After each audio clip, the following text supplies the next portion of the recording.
Well, looky there. I think I am live. Hello, Zen friends. So happy to be with you this evening. Hope you're having a great beginning of your weekend. So, welcome to your weekend, everybody. Many, many blessings to you. Before we get into everything, let's bring in some beautiful love energy. I'll do that through the singing bowl. I will hit it 3 times here in a moment.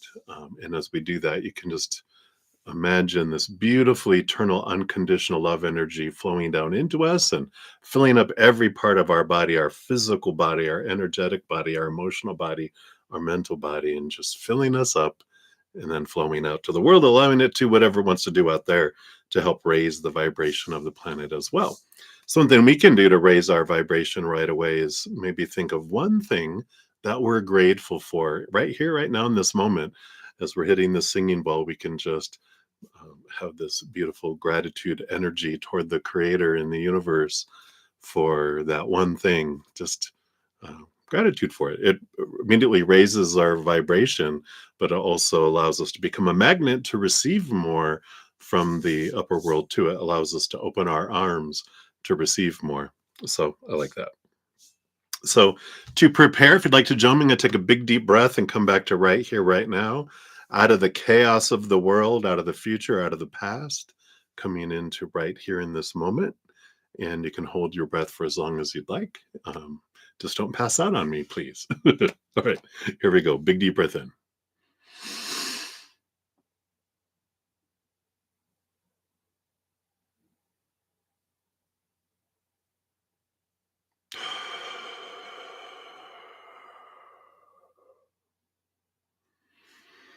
Beautiful. All right, let's begin.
Beautiful, beautiful. Thank you so much for joining me and doing that. I greatly appreciate that.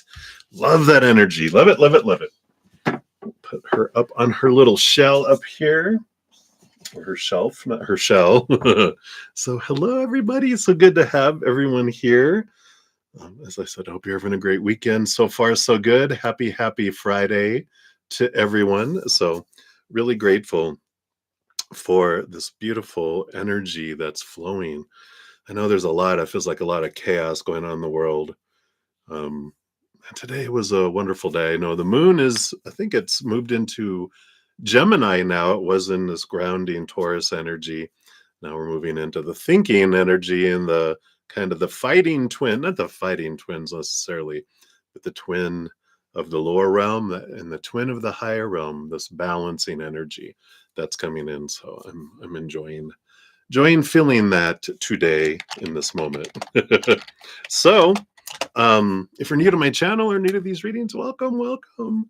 We got a great group of Zen friends. As I say, we always, they have huge hearts and great senses of humor, two things we can always use in this adventure upon this planet, right? So welcome. If you want to know how the whole process works and all the readings, all the Information is down in the description box of the video down below. Donations do get first priority. I step out of the free readings and dive deeper into those. Free readings are generally 1 to 2 cards. Donations, we dive deeper. We get into the tea, as some people say, brudda-zen, the third eye, private eye. We get into the tea factory. So if you want to make a donation, you can use the super chat at the bottom or in the description box of the video. We do have my Venmo, CashApp, PayPal, and Square. Don't have any set dollar amounts. Whatever you're able to give from your heart is the perfect amount. So I'm grateful for that. At the end of each session, I do post a pinned comment with all the readings completed with timestamps too. So you're able to just click on it and it takes you right to your reading.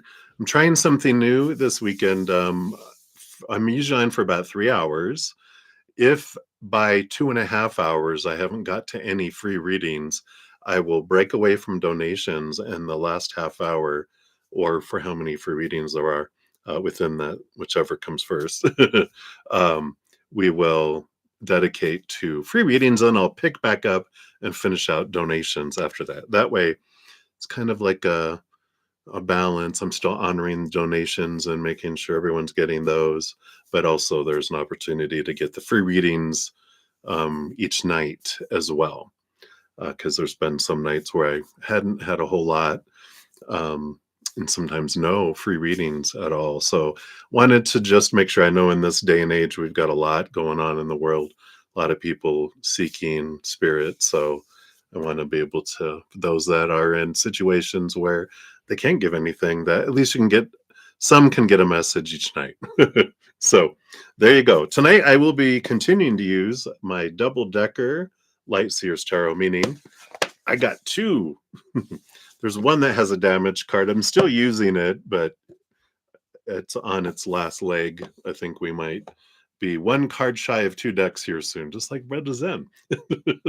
And if you make a donation for each person that makes a donation, just 1 per person per session, you get a fortune cookie. And tonight we are continuing to use the Wild Soul Oracle cards as well. So you will get one of those too. All right, I think that is the skinny on most of this here. So we will get started here. Hey, Deb. Beautiful day to you as well. And hey, Ashish, good to see you. And Sarah Taylor, we've got Sarah here. And of course, Olivia. Hello. Let me grab your guys's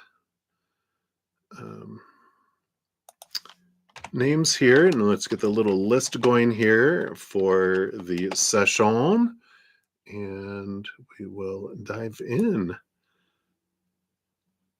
All right, let me just grab your question there. All right, so far we have Olivia.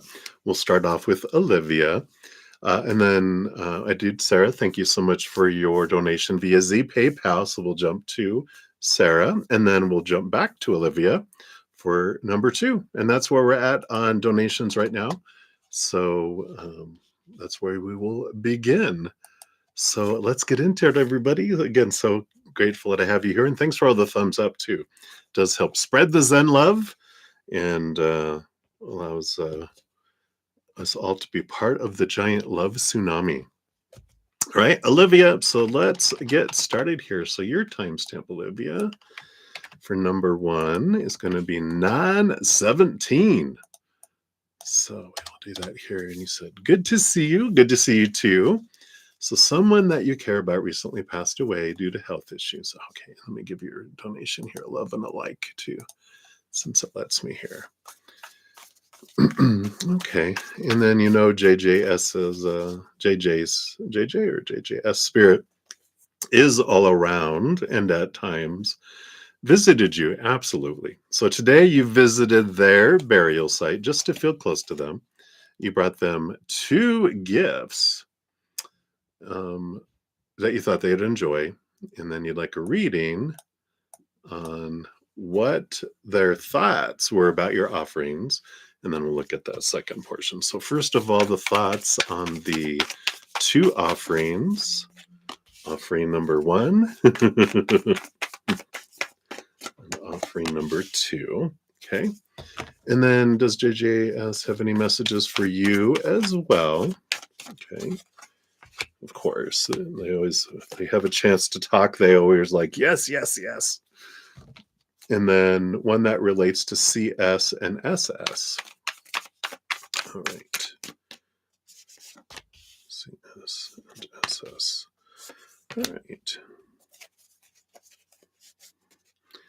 It's funny. I don't know if this means anything. Whenever I get them, I just say them because it can or cannot mean something for you. But the SS, just they brought in SS Minnow of all things from Gilligan's Island, which was their ship that wrecked on what was supposed to be a 3-hour tour, ended up being, having an adventure on a desert island with Gilligan and Skipper, right? So the theme song to Gilligan's Island is now playing in my head. So if that means anything to to either Olivia or to them,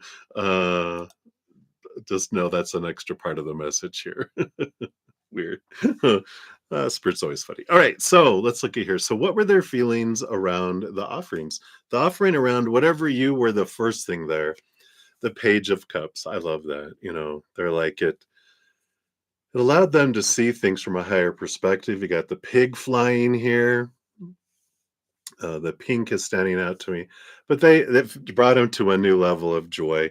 They already are at like this higher level of vibration already, but um, so it's like they're at such a high that it can't make them feel any higher, but they did smile, and they were, of course, they're grateful for all that we give, because you give from a place of love and you're giving from your heart.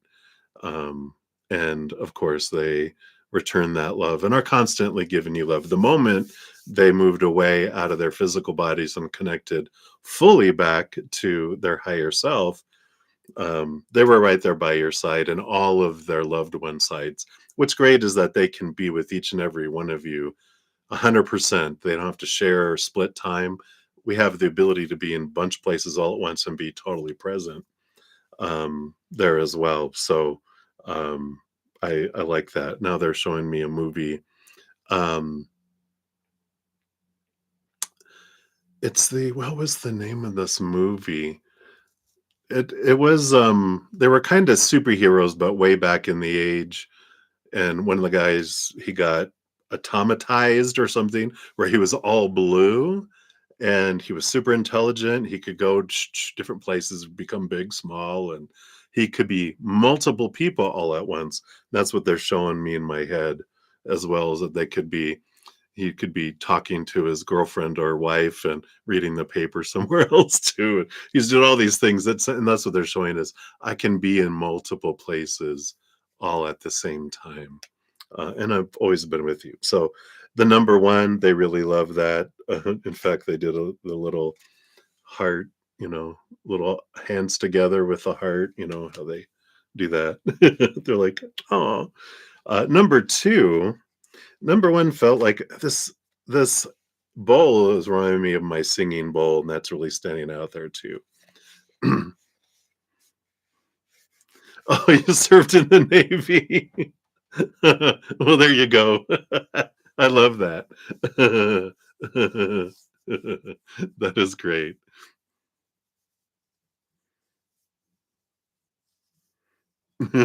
That's hilarious. Yeah, and then the 8 of Cups too. I like that with this 8 of Cups, because this is like and I feel like this is for both, like they appreciated both of the offerings, but they see everything as energy, and what matters is that they are connected to you. A friend of mine whose husband passed, when they asked me, did they like their urn? And what they showed me is the urn was like on the mantle kind of thing. But they were sitting there next to their wife, just staring at their wife.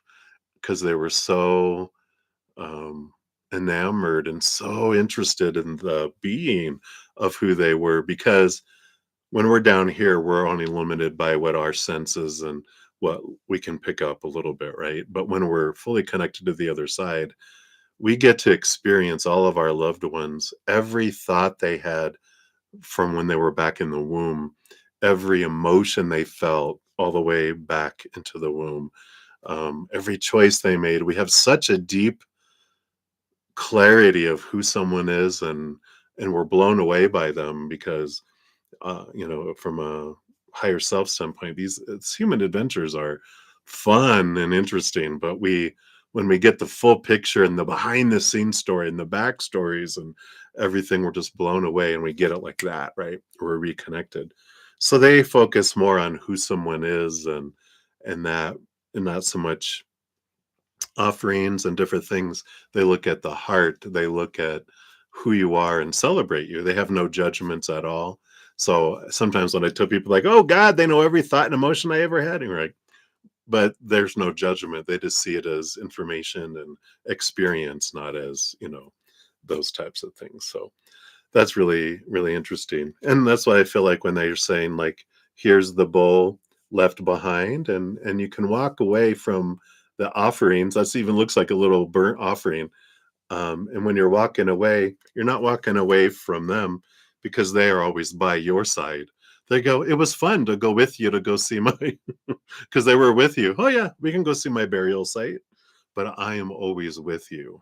I feel like is a big thing. And that even though that's where the rental car was turned in and buried, because that's what he's calling his human body was this rental vehicle, but I'm not there anymore. We can go visit the where the rental vehicle's parked and go, "Oh, remember that rental vehicle?" But I'm with you always. I love that. That is fun. It's in a singing bowl, but it's a burnt offering. Sorry, it's not too clear. It's a bowl and the fire that's inside it. But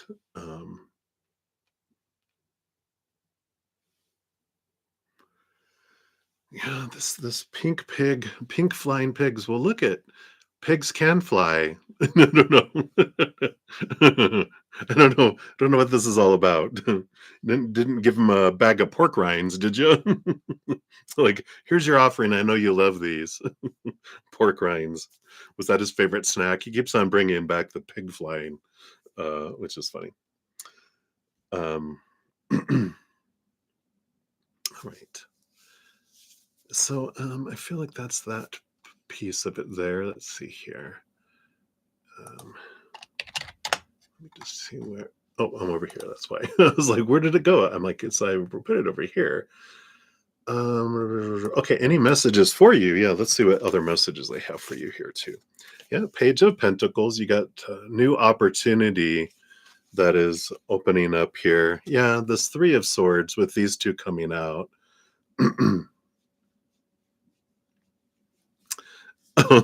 Oh, is that why the flying pig? That's why he keeps doing it, because it's a flying pig. Okay, well that makes sense. I was like, why does he keep on drawing me to the flying pig? Which is funny.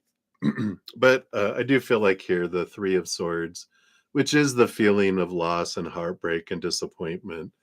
This is bringing you an opportunity for growth, and with their passing and their movement, they're like, this will it won't break your heart, but it's going to crack the crust around your heart that allows things to fall off and allows your true heart to come through even more. Because a lot of our life, I've never seen this analogy before, but it's like we have our huge heart and stuff just gets piled and cemented on top of it. A lot of thoughts and beliefs and mindsets, especially around our pains and stuff in our life to protect it. And then it can become rock, solid.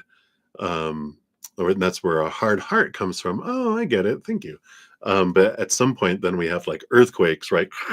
The pressure, it starts to crack and things start to fall off of it. Well, they're like with this um, feelings that you're having, and more than just them, but there's all this stuff going on, a lot of quaking of your heart going on. They're saying is that it's breaking you free from these fears because the disappointments and the pain that you're feeling is rooted in fears, and those fears would stay solid and below the surface until they're brought up into our face to face them, right? Let's see, he wanted to say something else around this too. Yeah, big transformational energy, the caterpillar moving to the butterfly energy. And um and I do like this sense of it's going to be worth it. You're going to see the fruits of everything that you have gone through and are going through are to free you and give you freedom that are going to change things for you as well. He also brought my attention to the bottom of the deck, which is the King of Swords, King of Air. And we got all these flying animals. Again, the crow, the bird, the owl, the butterfly, the bat. Anything else on here? Dragonfly. Did I say dragonfly?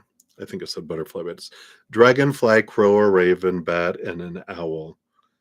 All these flying things again, right?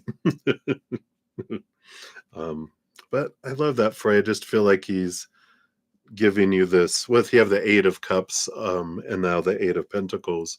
This flow energy. Don't push things down. Don't hold yourself back. Allow yourself to flow, both emotionally, mentally, energetically, and then physically too. I feel like they're a big advocate for you.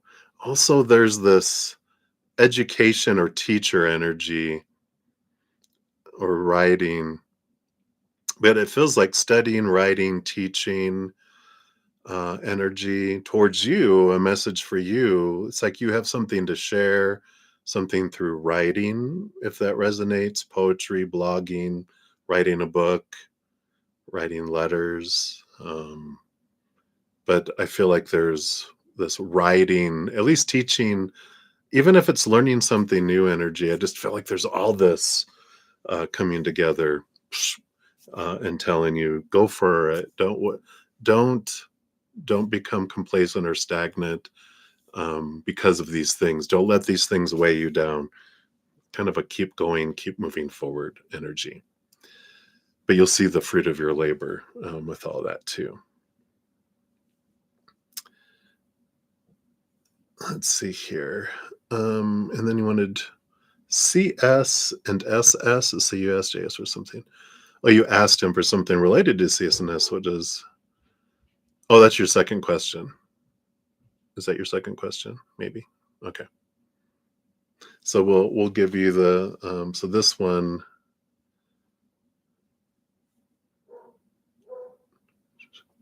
Oh, I get it. So the reading number 2 was for the second part of that stuff. Ah, okay, I get you. So we'll pull separate cards for details on that. He must have known that because I feel like these other cards are for you too. Yeah, the High Priestess coming in here. I love this. The High Priestess is energy of stepping out of the chaos, going up into your High Priestess temple, connect to spirit. You're reaching out to them, you sense them, you already have that connection, and that's just expanding more and more for you here. But they're saying in the quietness of things, is our black lab is barking at someone outside. They'll give you signs everywhere. They'll speak to you through animals and through anything in the outside world as well. Um, mentally, they'll bring in stories and thoughts. Emotionally, just flood you with emotion. They're communicating you in so many, many, many ways, and you're picking up on a lot, but they'll also want to bring you in some more. Wow. And then I have 2 decks that I'm using. So they brought in here. You got this twice. They're like, yeah, you also deserve to have your happiness, to give to yourself, to give yourself offerings. I like that. You deserve to feel your heart lightened. And um, mourning is for the humans who've been left behind. They're like, we're having a party, we're reconnected to eternity and unconditional love, we're out of this feeling pressure. It's like a little puppy that's been held in a you know its kennel all day long. Now it's finally out, it's running free and excited. It misses everyone, but as far as the walking is the human, but they're like, but it's so much, no fear, no pain, no lower vibration. It's all higher vibration where they're at, so they're like, you'll eventually be here too, but enjoy the journey while you're down there. Yeah, Knight of Cups. The pursuit of self-love, that's here. So I do feel like they're, pointing you to finding your inner love and enjoying this quest. It's like every night has a quest, and this is a journey of finding that you are a chalice, you are a holy grail, and the love you're looking for is on the inside, of course. And as you fill up with that and let it flood out to the world, then you do see your world change around you. So I love that. We'll give you your fortune cookie for this one, because I feel like this is also going to be from them.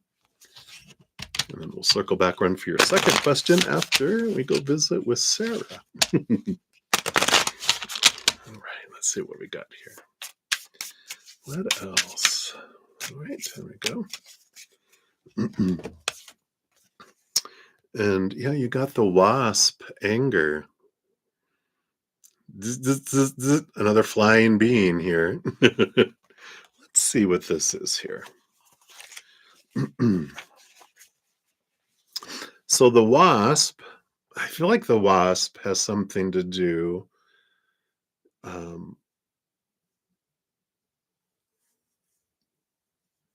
Oh, okay. So the second question you had here, so I asked JS for something related to CS. So what does JS think about it? Okay. So that's a separate message on the first one of messages for you. Okay. Maybe this is for them then, because this doesn't feel like you. This almost feels like something for them around anger, because it says the wasp, known for its sting and aggressive nature, symbolizes anger, aggression, and the power of boundaries. Wasps protect their territory fiercely, and their sting serves as a warning to others.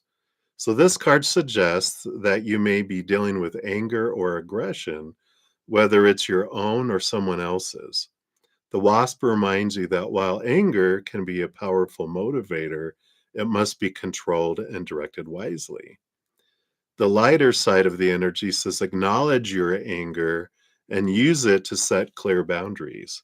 Allow it to motivate positive change rather than destructive actions.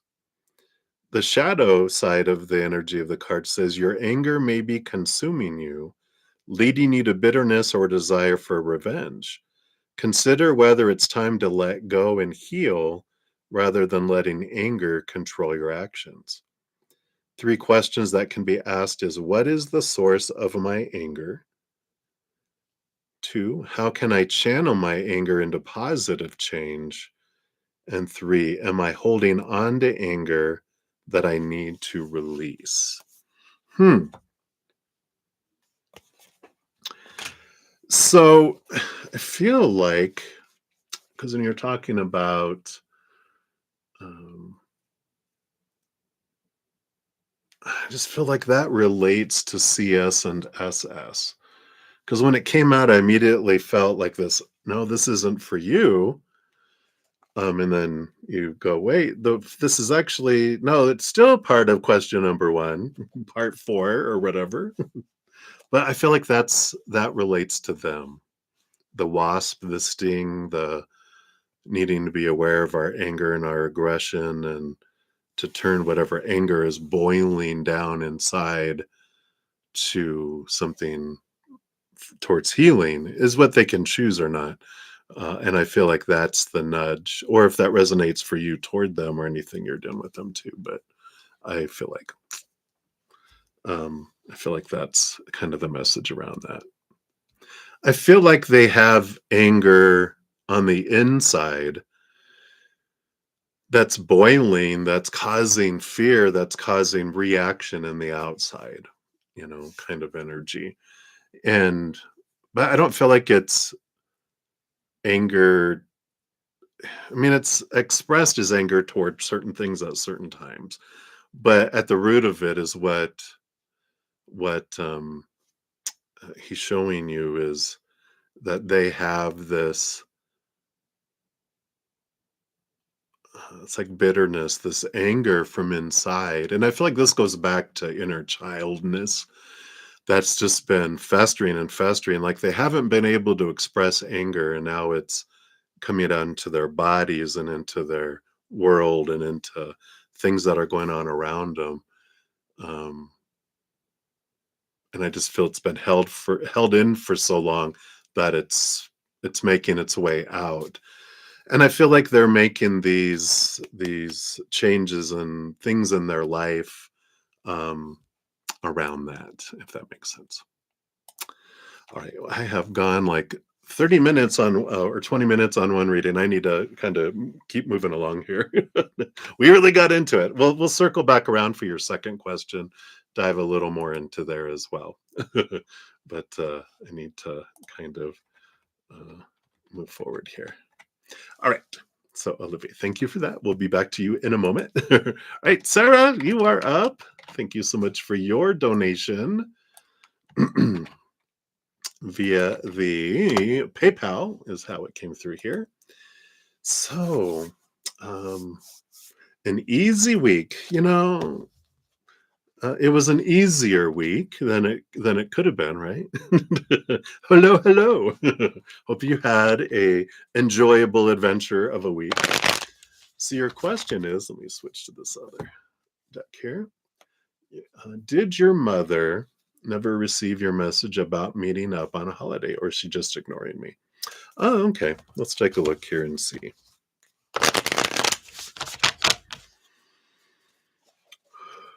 Let's step into your mother's energy here. All right. Does she not receive it? And what else? The spirit wants you to know here. Okay, we've got that, and we'll get these two. All right. So what is going on here? Whoops, I'm showing my. You can tell here I'm showing myself on the computer, but here you go. You can see it too. We got the Page of Wands and the Six of Pentacles here. I feel like they've received the message here, but they've just been so busy that they just haven't responded. I don't feel like they're ignoring you. Um, we've got the Seven of Wands energy on the bottom of the deck too, which just shows them that they're in this bubble. There's all this stuff that's hitting them right now, and I feel like they just got so inundated. And I'm getting a little bit of ADD, ADHD energy coming in about uh, when they get overstimulated with a lot of stuff coming all at once. It becomes and they don't have it like I feel extreme compared to other energies I felt, but I do feel when they get overwhelmed, it just they kind of just shut down, and they really get into this what's here right in front of me in the moment, and they forget about everything else. So I don't feel like it's intentional that they've forgotten, or I mean that they're ignoring you. I feel like they got the message, but they also got like all this other stuff.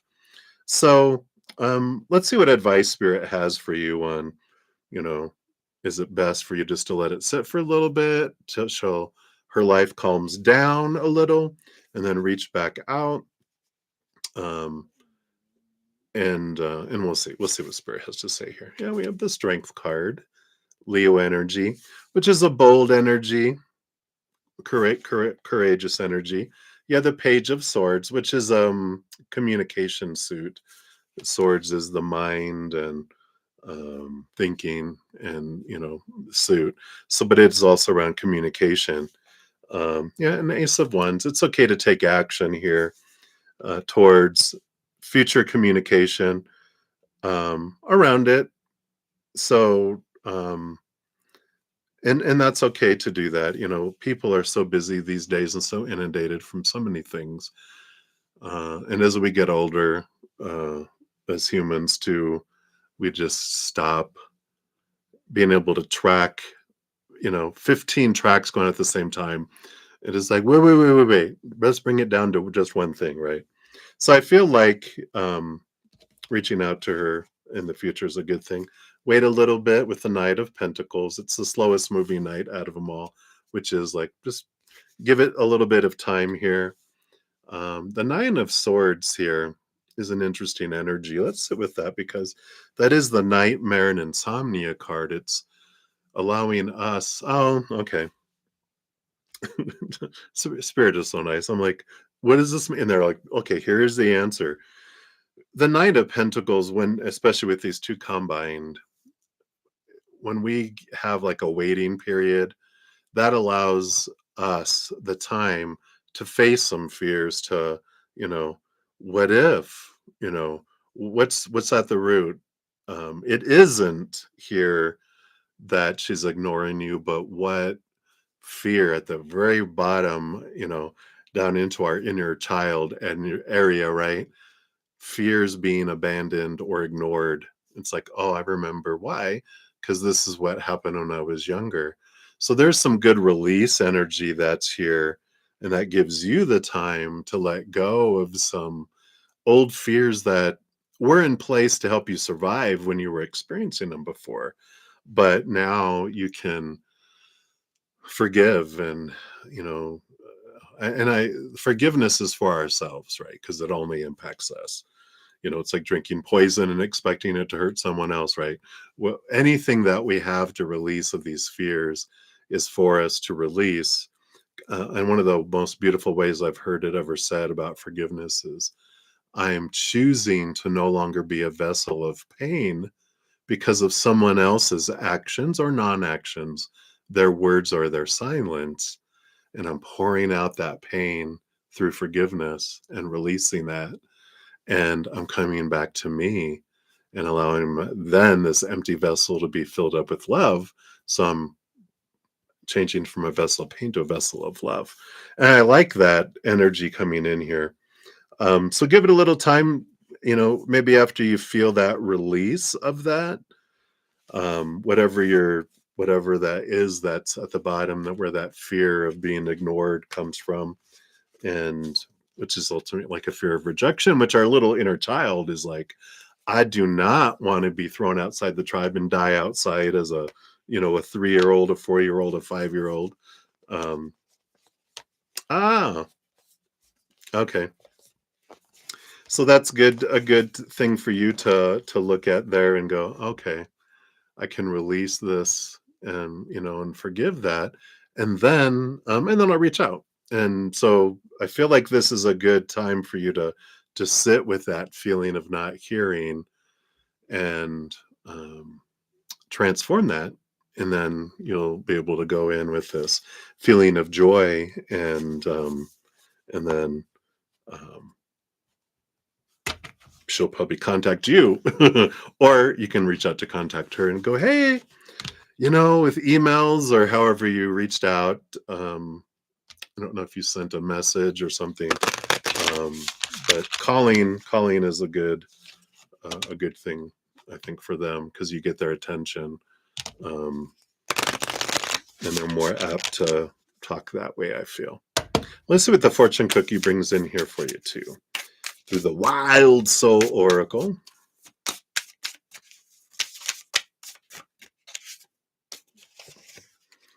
Nope, they didn't want any of those. They wanted this one. All right. Tenacity, the Wolverine. That's right. I like this braveryness.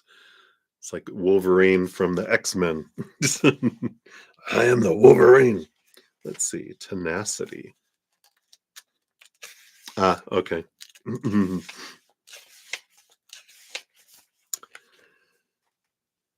So the Wolverine, a fierce and determined creature, symbolizes tenacity, courage, and the will to survive.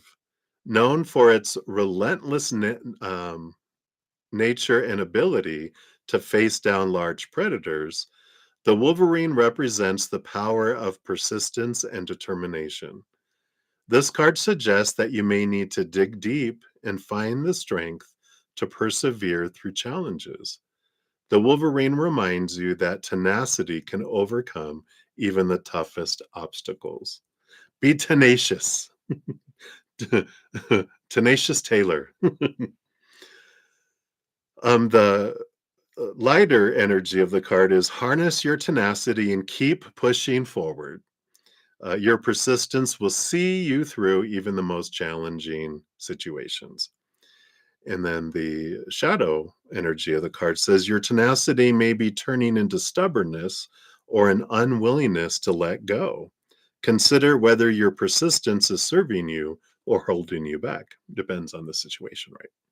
You have three questions that you can ask yourself if it resonates. Number one, where do I need to apply more tenacity? Two, am I being too stubborn or unwilling to let go? And three, how can I use my persistence to overcome challenges? Be tenacious. Be tenacious. It's like the cheerleaders. So I like that. Wolverine. That was in some movie. So I like that for you. I just feel like they're a bit distracted and pulled all over the place.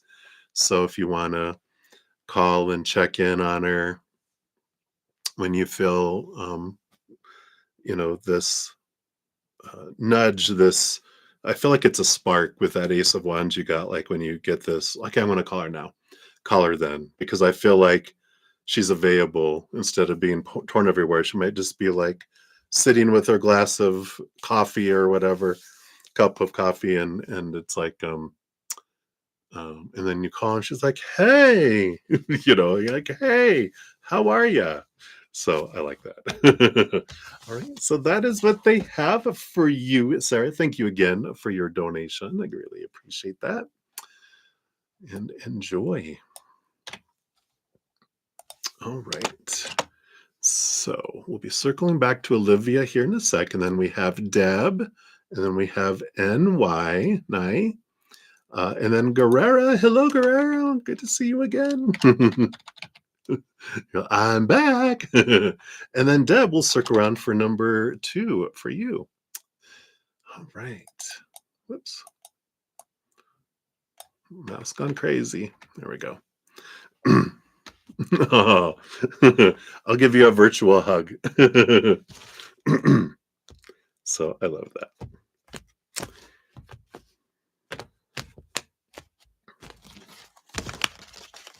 All right. Let's scooch all these back up here. Just wanted to mix them up a little bit.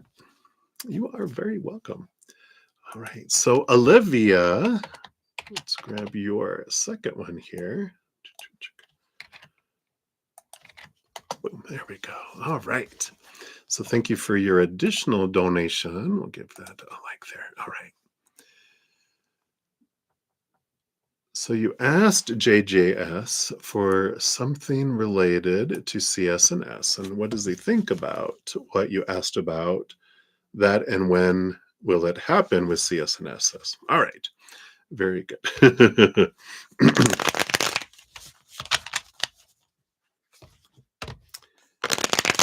So let's take a look here.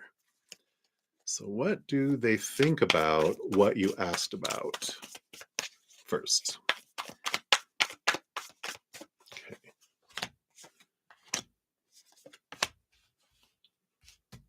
Okay. And then when will it happen with CS and then SS? Okay, CS and then SS. Okay. All right, let's see what we got here. So, uh, so what is it? Okay, first of all, what does he think about here? What does he think about it? Well, there's this Four of Wands is this joy and celebration, this giving and receiving. It's funny because as I was shuffling that and I was asking that, they were like, well, from my higher self opinion, they're all about giving, giving to us down here and joy and celebration. And I feel like it's important. We'll see here. They're going to give you the two perspectives. They're like they have like a dummy of themselves made up, and they've put their hand on them right here, right? And they're like, I'm going to give you my this information first, and then I'm going to give you the what the dummy would have thought of it. He's calling his human self the dummy. That's funny. But he go where they're at now, they're in this place of overwhelming joy and celebration and giving. Like they don't have need for anything. They're just giving to us. They're here for our adventure. It's like when we ask anyone of the spirit world about should, supposed to, need to, have to, and they're like, we don't have an opinion because they see everything as an adventure. There's just different choices to make. There's no wrong choice and there's no right choice. There's just different choices with different experiences and different outcomes. And so they're all about giving us what we're wanting, right? Do you like them? And it's interesting, with that perspective where they come from, because it's like there's like it's just we're eternal. We're going to experience everything. There's no rush and there's no right or wrong. It's just all about adventure, from our higher self and all that spiritual up there.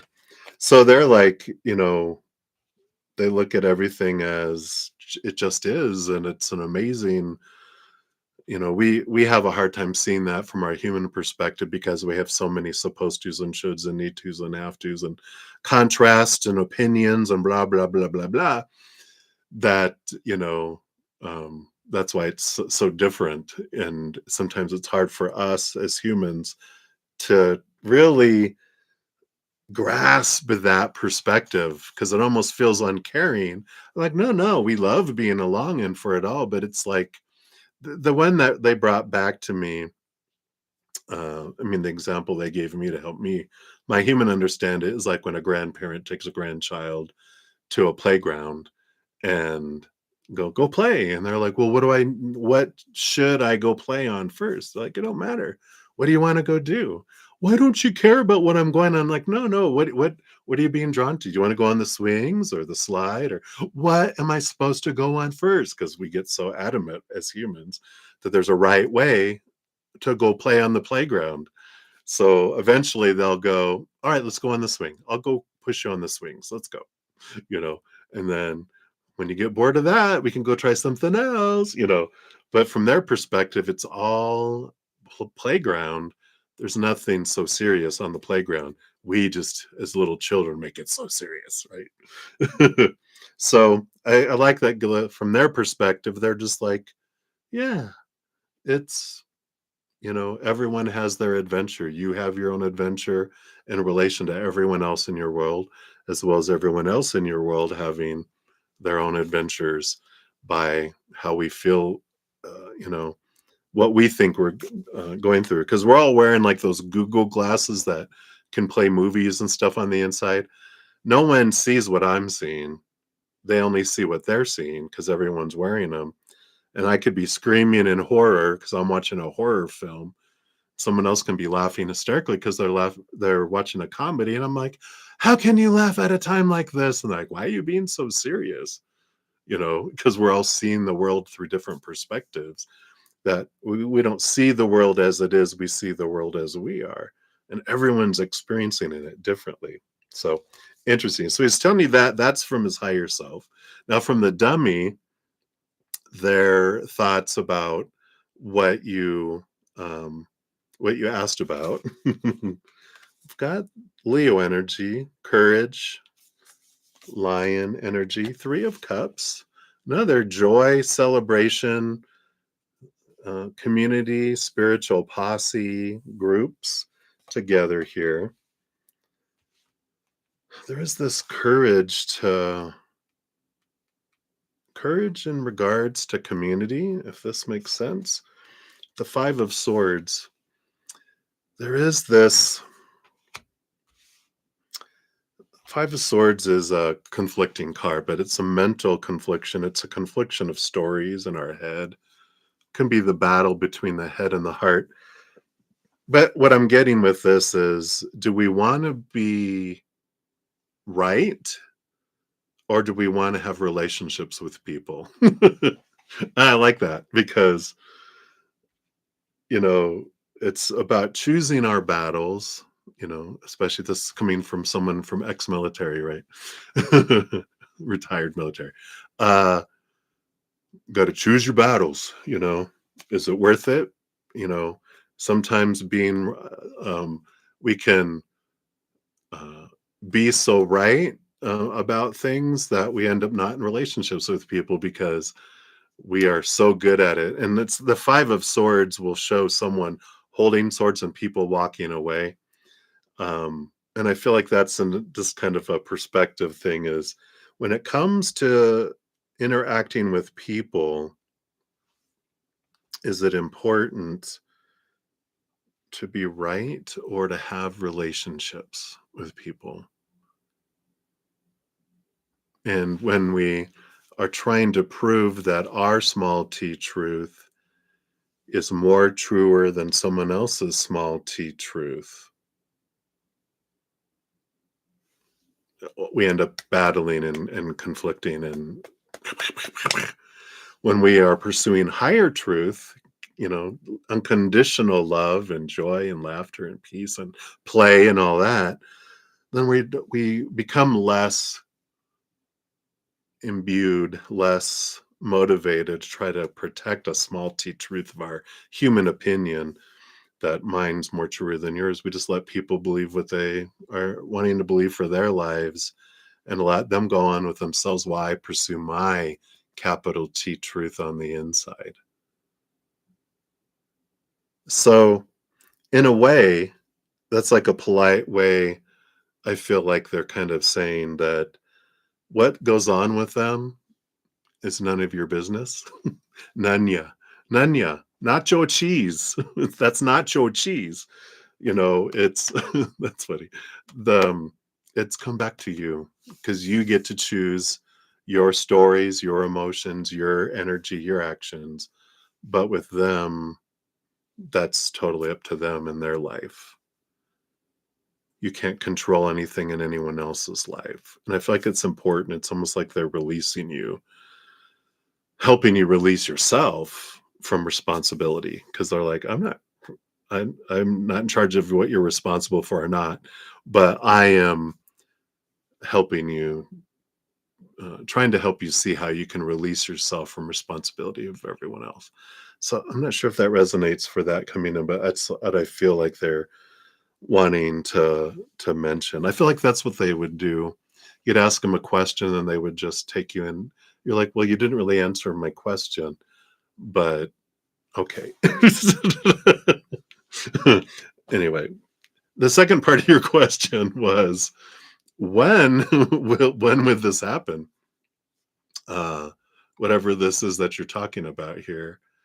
When will it happen with CS and then SS? So when will it happen with I'm sorry. So CS first and then SS. CS with CS the 10 of swords. This is when expectations are let go and that there's no supposed to be, should be, need to be, have to be, must be, giving freedom. I feel whatever this is about, it'll happen when all expectations are let go of, um, and they are, or the situation's brought to a point where I just am tired of trying to be what everyone else wants me to be. And then there's the 10 of swords as an ending of this pressure, this mental pressure kind of energy. It's just letting it go. And it could be us letting go if it's between you and them.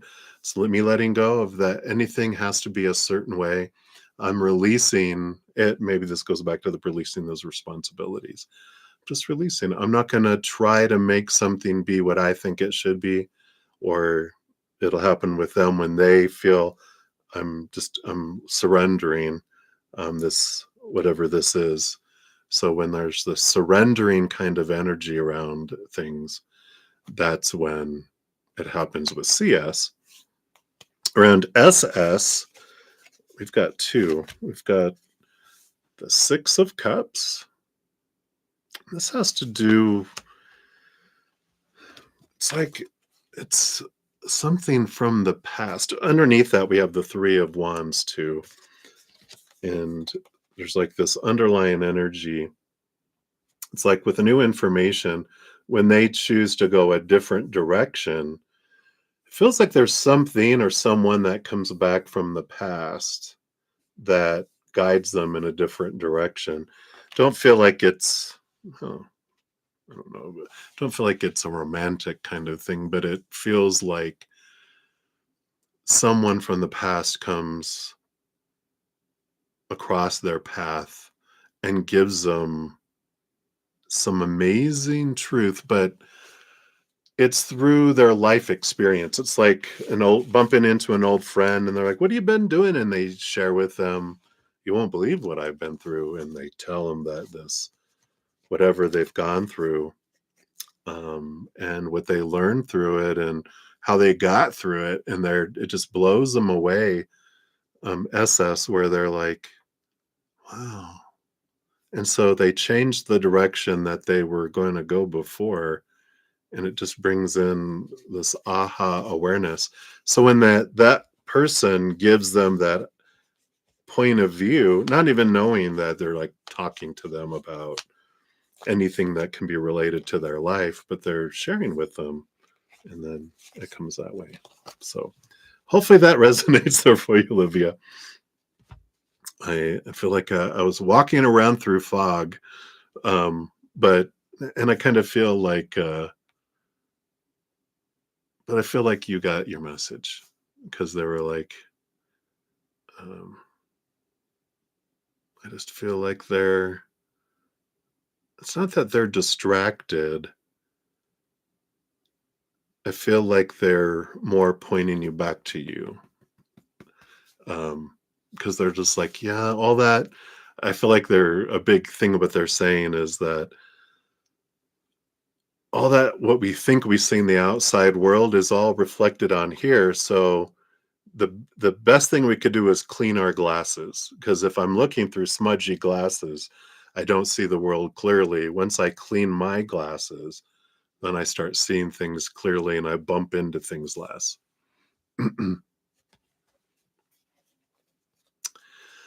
um let's see here. Do we have time? Oh, I have some cards here. I have these learning tarot, which I got them because they got so much information on them.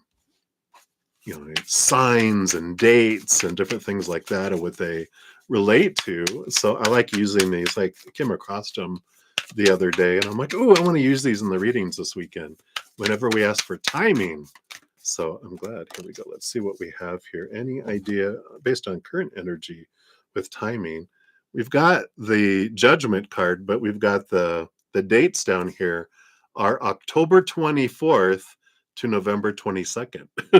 Yay! So that's coming up here before we know it. So based on current energy, it's around there. Yeah, this is fire, Pluto, the crown chakra. So some awareness that comes in, rebirth, transformation type of energy that comes in with it too. So I like it. So there you go, my dear, my dear. So that is what they have for you. Thank you again for your dual donations. I greatly appreciate those. And hang in there. You are so loved. So loved. And he is hilarious.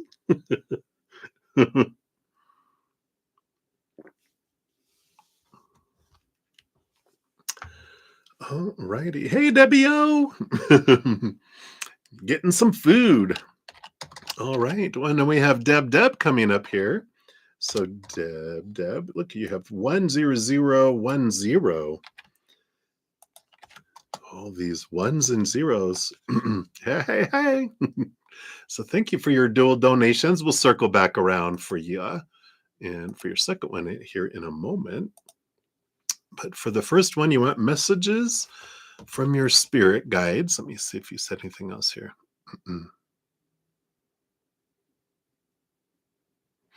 Okay, and then we'll follow up about your second one. So first of all, we'll just see what they want you to know. And then we'll dive into more specifics there. So messages from your spirit guides. What would you like Deb to know? Okay, thank you. All right. Boomy, boomy, boomy. All right. Got these and got these underneath, and then 1, 2, 3. All right, let's see what we got here. Wow, bottom of the deck. You have the 10 of Pentacles, but twice. Boom, boom. Family, legacy. What you're leaving behind for generations to come. The impact that you are making on your children and your grandchildren. And, it'll carry on for generations. That the chains that you're breaking and the branches that you're mending in the family tree will help it grow strong, so strong going forward. And I feel like that's this togetherness and this energy that they're showing me there. So that's the bottom of the deck. Let's see what else they want you to know here. You have the 5 of Cups, transformation of emotion, along with the World card. Yeah. There's this ending of cycles. Where you go, ending of cycles and beginning of new adventures. And a big piece of what you have done for yourself, of course, but because you've done it for yourself, it's less of a don't do as I did, do as I say. You're more not even saying do as I do, you're just living it. And because the people that are around you see it, they're like, wow. And they pay attention. Even when some people don't feel like they're paying attention, people pay attention, and you're making an impact by how you're living, not by what you're telling people. It's like you live, and then it influences other people, and they learn through that. Oomph, powerful, right? Yeah, you have been getting a lot of repetitive numbers. Now, below the surface under that's almost like the heavens. And then below that, this isn't like below the surface. I feel like that is the overall umbrella, and these 5 are underneath that umbrella. You got the 6 of Pentacles. You have this release of codependency, this overgivingness, this allowing people to give to you in this wonderful flow. That's one of the big things that you've really overcome. The Wheel of Fortune, this energy that how you live, that life is for you, that it's not happening to you, and you look for the gift in situations for yourself instead of like what's wrong with something. You really um, look for that. It's not like you look for the silver lining, but you do look for the gift in things, because the silver lining is so overdone. That's funny. The 9 of Wands is you've realized your power, and you know when to stop and when to go. With this energy, I don't get that often. You know when you lift up your wand and it removes the block, and then other times you are understanding why there's a block there. And even though we can get a little impatient sometimes with blocks, there's this awareness of, well, there's a reason why it's being delayed. We got to trust it. And I like this overall energy that you have. It's like this is like almost a celebration, a recognition, especially all the 10 of Pentacles. This is like a an abundance, gratitude, celebration, kudos kind of energy of look how far you've come, look what you've done, look how you're living. And then overall, the umbrella is that people see that and people are impacted by it just by how you live it. Yeah. In your battle between your head and your heart, your ego's turning to emerge. It's a test. It's a test for you. It's like the Hulk, except different, right? Ah. But the Two of Swords too is that energy of understanding the difference between the two sides of yourself and embracing that too. Because I feel like with this Ten of Cups, which is choosing joy, choosing to celebrate life, um, not letting things impact you for long periods of time. But you do allow yourself with that Two of Swords, I'm going to allow myself to feel the two stories because the Two of Swords is realizing I get to choose the story of what I put in a situation. And if I choose a lower vibrational one, I'm not going to beat myself up about it. I'm just going to simply make a change. And I like that because I feel like you used to be so hard on yourself and people would see that, but that people see you giving yourself grace and they're like, wow, I love that. I do. I love this energy of gratitude, gratitude and celebration for what you've been through and what you've learned. And then you have three cards separate from that.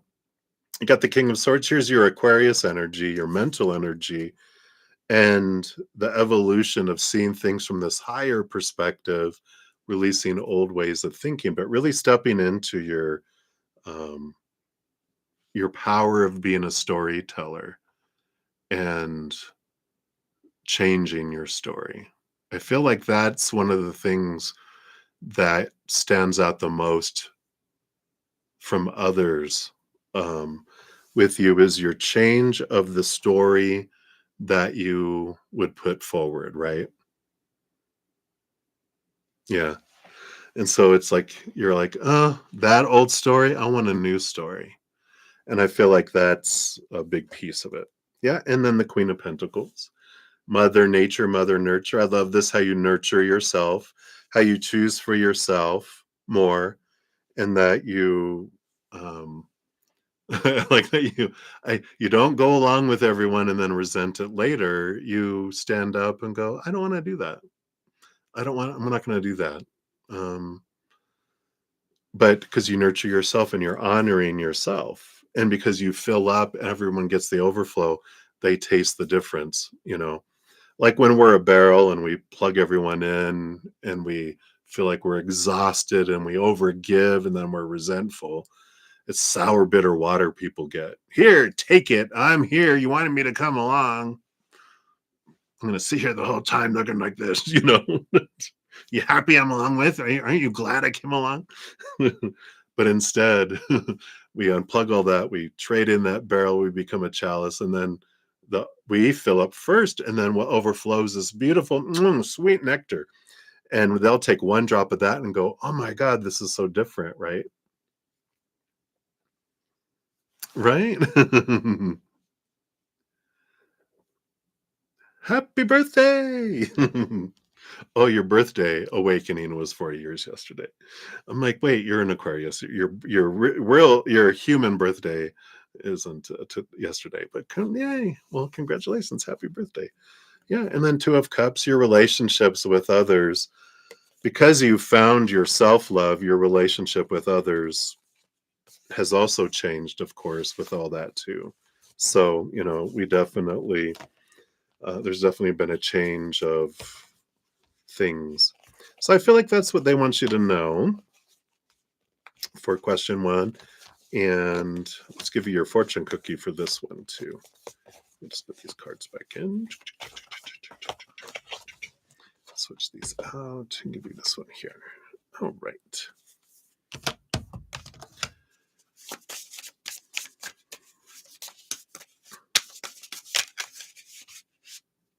All right. I want this one here for you. And for your fortune cookie, you have renewal. The worm. I love it. And you're just talking about renewal, right? So let's see what we have here. The humble worm. See, you are humble, even though you said, oh, my ego, you're humble worm. The humble worm represents renewal and transformation. Often found in the earth, worms play a vital role in regenerating soil, making it fertile and alive. This card is about renewal, transformation, and the cycles of life. The worm encourages you to embrace change and to understand that even smallest efforts can lead to profound transformations over time. It's a great one, right? Hey, Missy. Hey, my friend. Good to see you. Hello from Portland. And the bright light energy of the card is a period of renewal is ahead. Embrace change, knowing that it will bring new life and opportunities. And the shadow side of the energy of the card says you may be resisting necessary change. Holding on to the past may hinder your growth and prevent new opportunities from emerging. I feel like this is more of a celebration of your renewal. And it's card number 52, which 52 weeks in a year. So I feel like there's also this, transformation that's come around. So I like that.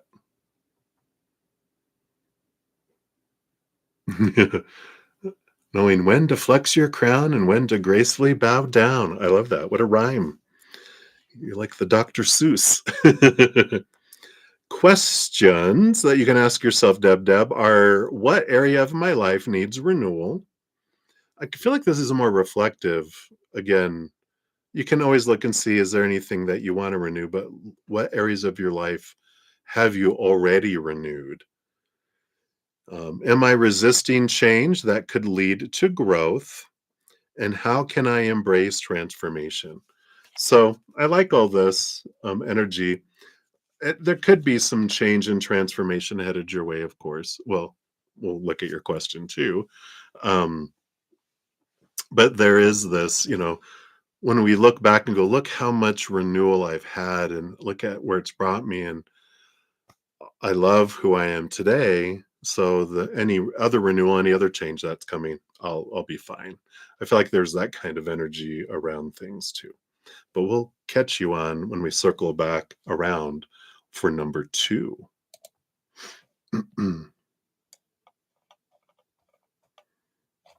All right. Let me just take a look here.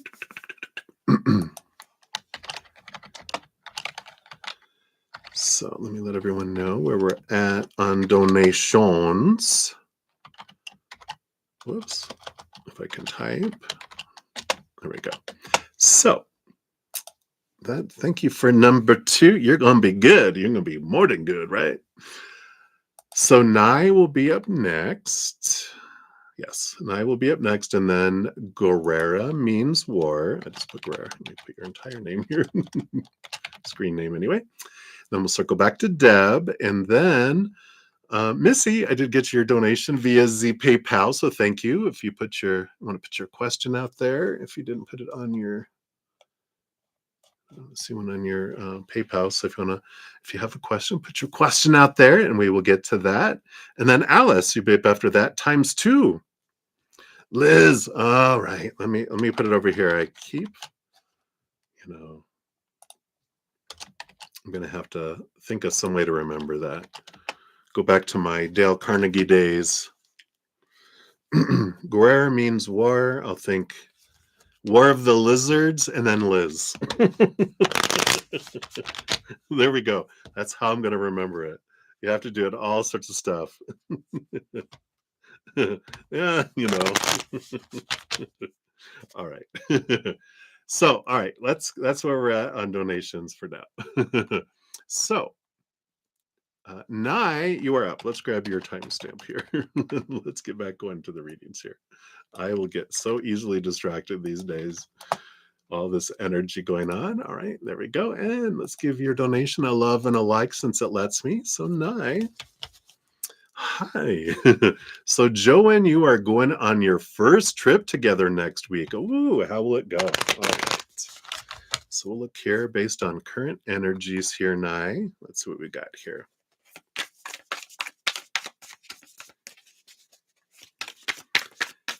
All right. How's it going to go here? So Joe and you, based on current energies, you got that leading to that. They wanted to go this way, unfolding that way. All right. So what we got here? Well, you got the Knight of Wands at the bottom, the fastest moving knight. It is a movement of passion and action. You have the Ace of Wands under there too. I feel like, of course, a lot of excitement and energy here. A lot of, there's this big ignition of, it's energetic, it's passionate, kind of energy. But I love that. There's this, whoa, it just feels fire. And it's not like a anger, blah, blah, blah. It's just like a little kid going to Disneyland, kind of like, wow. It's almost like I can't handle how excited I am through it all. And it just feels like an adventure. It feels like this, um, I don't know, just all of that. Let's see what else it is here too. You got 3 and 1 and 3. So we'll see what this is about here. The first 3 cards that came out, okay, of course. Knight of Cups, movement of emotion as well. Ace of Swords, a lot of clarity. Aces are so powerful. Knights, great action. And a Knight of Swords too. This clarity, so much romance, so much. You got 3 knights. So there's a lot of movement here. I feel like this first trip together, it just bonds and moves things, both in your stories and your guys' communication and mindsets and your heart with the cups and your passion as well. I mean, there's all this just energetic, all the fire, all the air, all the water energy, just all present here, moving. So very positive energy here. You have the 7 of Wands. There is this, be true to your authentic self, you know. Yeah, you're like, woo woo. So be 7 of Wands is don't shrink, don't ask permission to shine, don't dim your light, just be you through this. It's a great energy of, sometimes when we're okay, I need to, it's funny, we meet someone as we are, we weren't trying to be anyone else. When we meet someone and they think we're great and we start bonding, and I start to think, well, I better start trying to be who they want, otherwise they'll leave me. And then we start to change to try to be who we think they think we should be. And when they were attracted to us to start off with. So it's important here to remember, yeah, I'm going to be me because that's who they want. They don't want me to shrink down and disappear into the crowd, because then I don't stand out of the crowd. I'm just one of the crowd, right? It's like, be true to you and allow yourself to shine. I just feel like it's a good energy here to kind of celebrate that and allow yourself to shine during this too. This is what these other 3 cards are. Yep, you have the 8 of Cups. Let old emotions go, old relationships go. Try not to let your heart get into the old ways. Just let it be a new adventure, free of any expectations. Just allow the emotions to flow. Don't push them down. Don't, oh, I don't want to ruin anything. If you can ruin a relationship by sharing your emotions, then it needs to be ruined. I'm just saying, Yeah, you have the Ace of Pentacles too. Wow. So now you have Earth energy here too. I'm glad you didn't get the Knight of Pentacles though. Let me just make sure. Oh wow. Yeah, you got seeds planted. You got the 2 Ace of Pentacles here. Just as this is it feels beneficial on both of your sides here. You both are offering um new beginnings and new growth.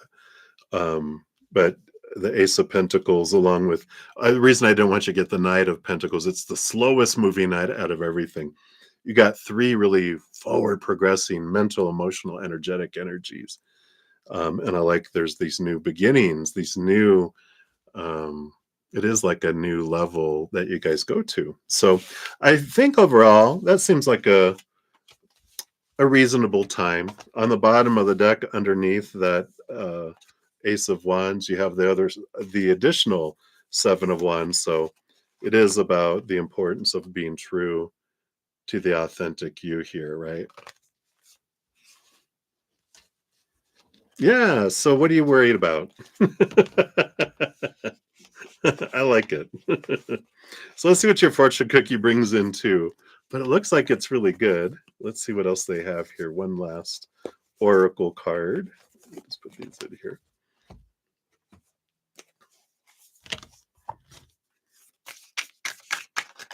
All right, here we go. Yeah, we got the hawk vision. It's interesting. I don't know if you ever saw the movie Lady Hawk. It was an old movie with Matthew Broderick and I forget her name, but yeah, that's a good idea. Just you don't have to worry. It's just like wow, look at all this wonderful energy. Just communicate, let things flow. I like that. So the hawk says this is all about vision.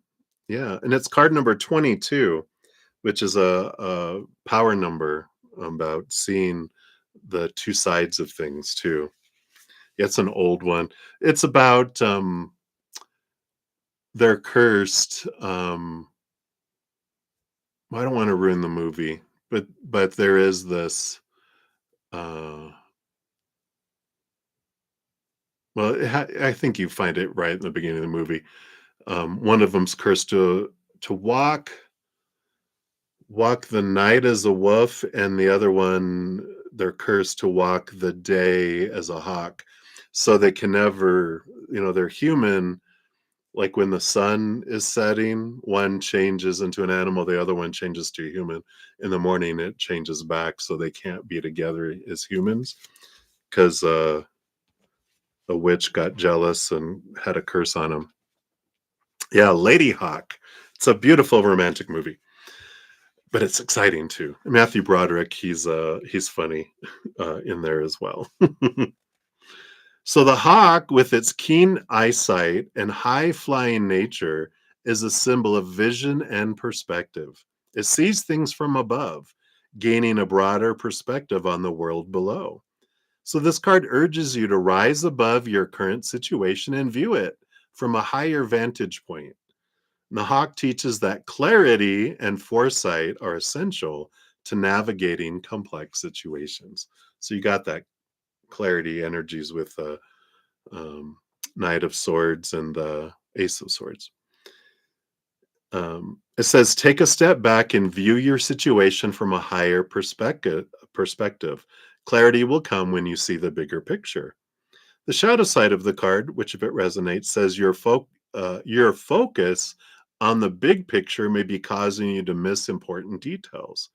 Consider grounding yourself and addressing the small things that may have significant impact. Questions you can ask yourself: what am I overlooking because I'm focused on the big picture? Two, how can I gain a better perspective on my situation?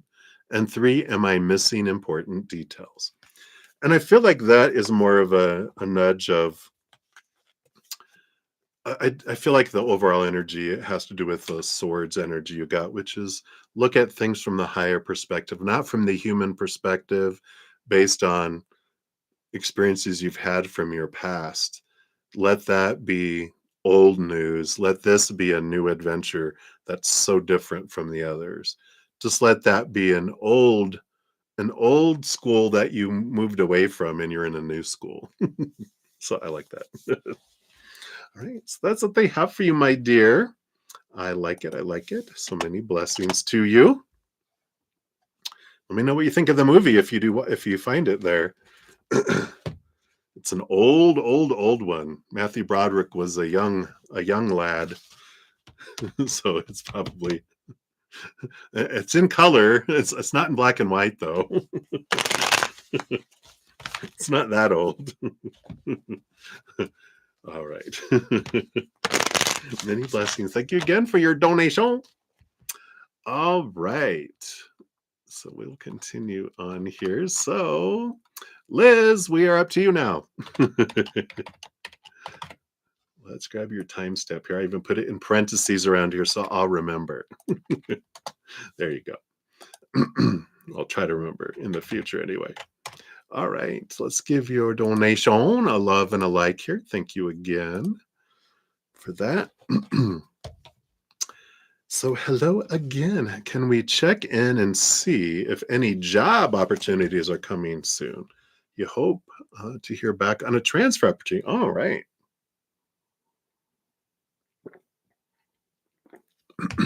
Cheers, everybody.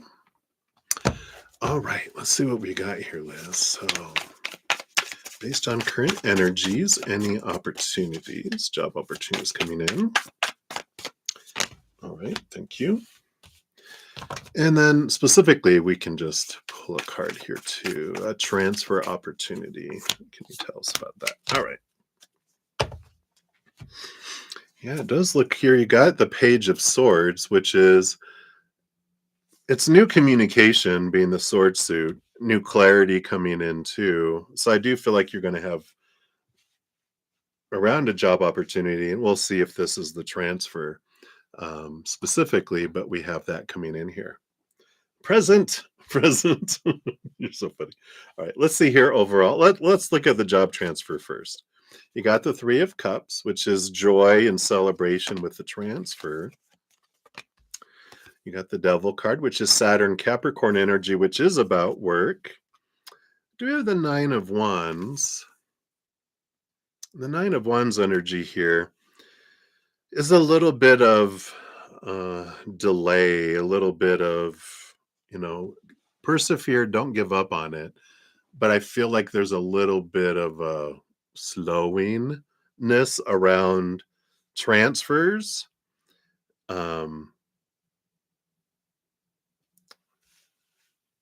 It's like they just are kind of slowing down movement a little bit.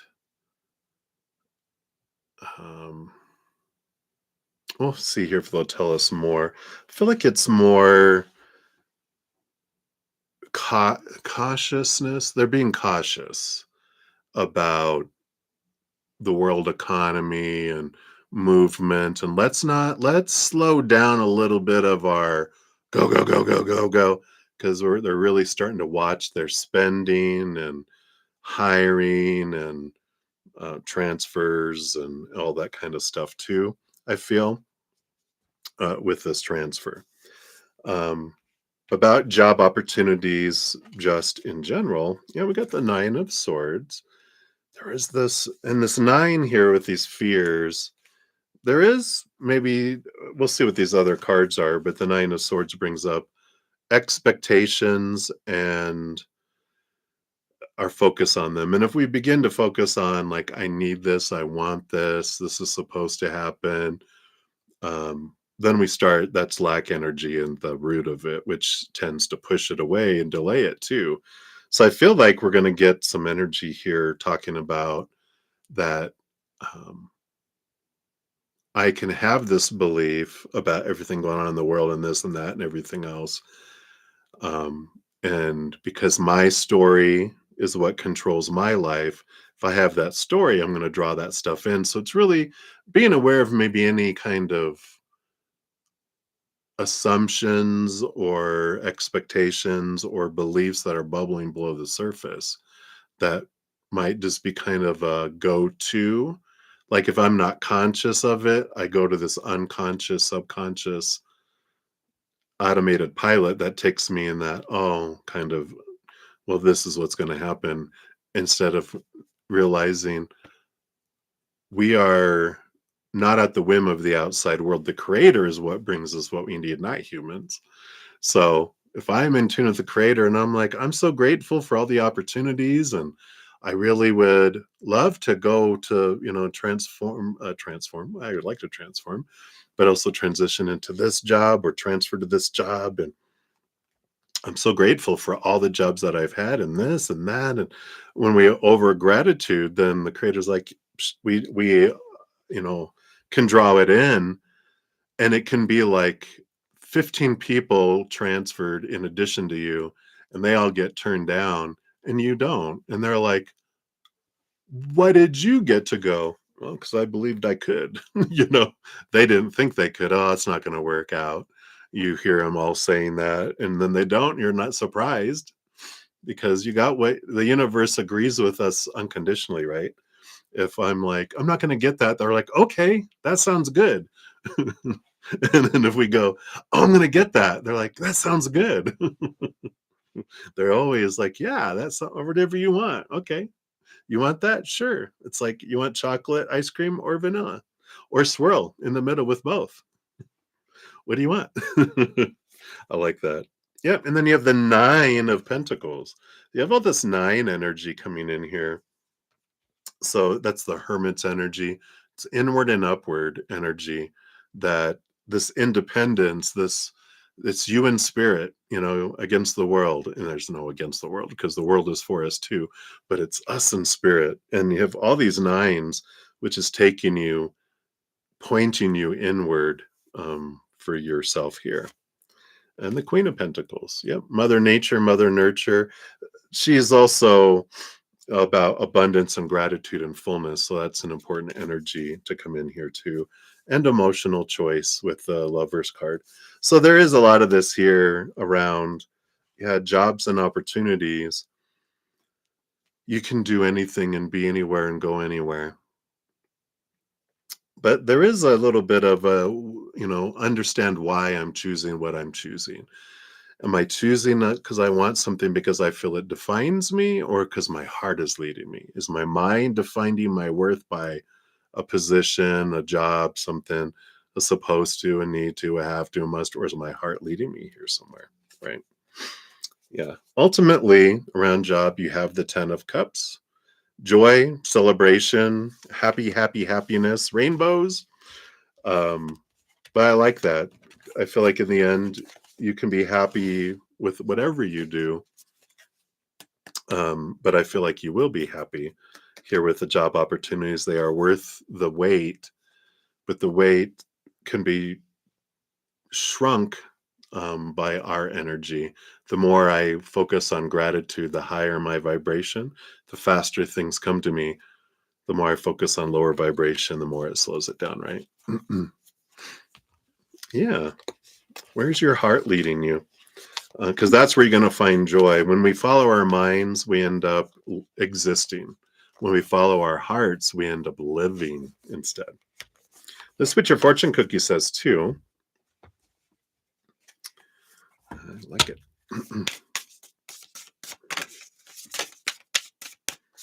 All right. What we got here? Yeah, freedom. You got the eagle. When we free ourselves from all these expectations, then we feel free to be ourselves, and we feel free in what we do instead of stressed and, oh God. The eagle is a powerful symbol of freedom and higher consciousness. Soaring high in the sky, it represents the ability to rise above earthly concerns and see things from a divine perspective. This card encourages you to seek freedom from whatever is holding you back and to embrace your higher purpose. The eagle reminds you that you have the power to transcend limitations and soar to new heights, right? The light energy of this card says, embrace your freedom and rise above the limitations that have been holding you back.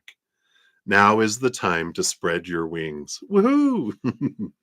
The shadow energy of the card says, your pursuit of freedom may be causing you to detach too much from reality. Consider if your need to escape is leading you away from important responsibilities or relationships? Consider that if they resonate. 3 questions you can ask yourself. 1, what is holding me back from true freedom? 2, how can I rise above my current limitations? And 3, am I detaching too much in my pursuit of freedom? Am I detaching from my heart? Because I just need to get out of here and get into what my mind feels freedom will be. Who knows? But I love that. The eagle. So I love that for you. That is what they've got there for you, Liz. So thank you for your donation. I'm excited for your little adventure. See what's coming your way. All right. Brilliant message. Thank you so much. Thank you, my friend. Enjoy your evening and your weekend if I don't see you. All right. So we'll continue moving down the list. So we have Deb up next. And then Missy, you'll be up after that. And then Alice times 2. And then Red just came in. You'll be up after that. All right. So Deb, let's grab your second timestamp here. Put them both down here. You got 1:36:28. Hut. Kind of sounds like a football game. All right. I'll give that second donation a love and a like. Thank you so much for that. So you have 2 choices here. There it is. 2 choices for your skin cancer in your face, right? You're going for a second consult with surgery because you kept changing your mind between the 2 options. I'm really not thrilled about either one. You're so funny. I'd just like to hear from your angels and guides, and maybe you'll hear a message that will help you be confident about your choice. I get you. All right. Take another sip of my little lemon ginger tea here.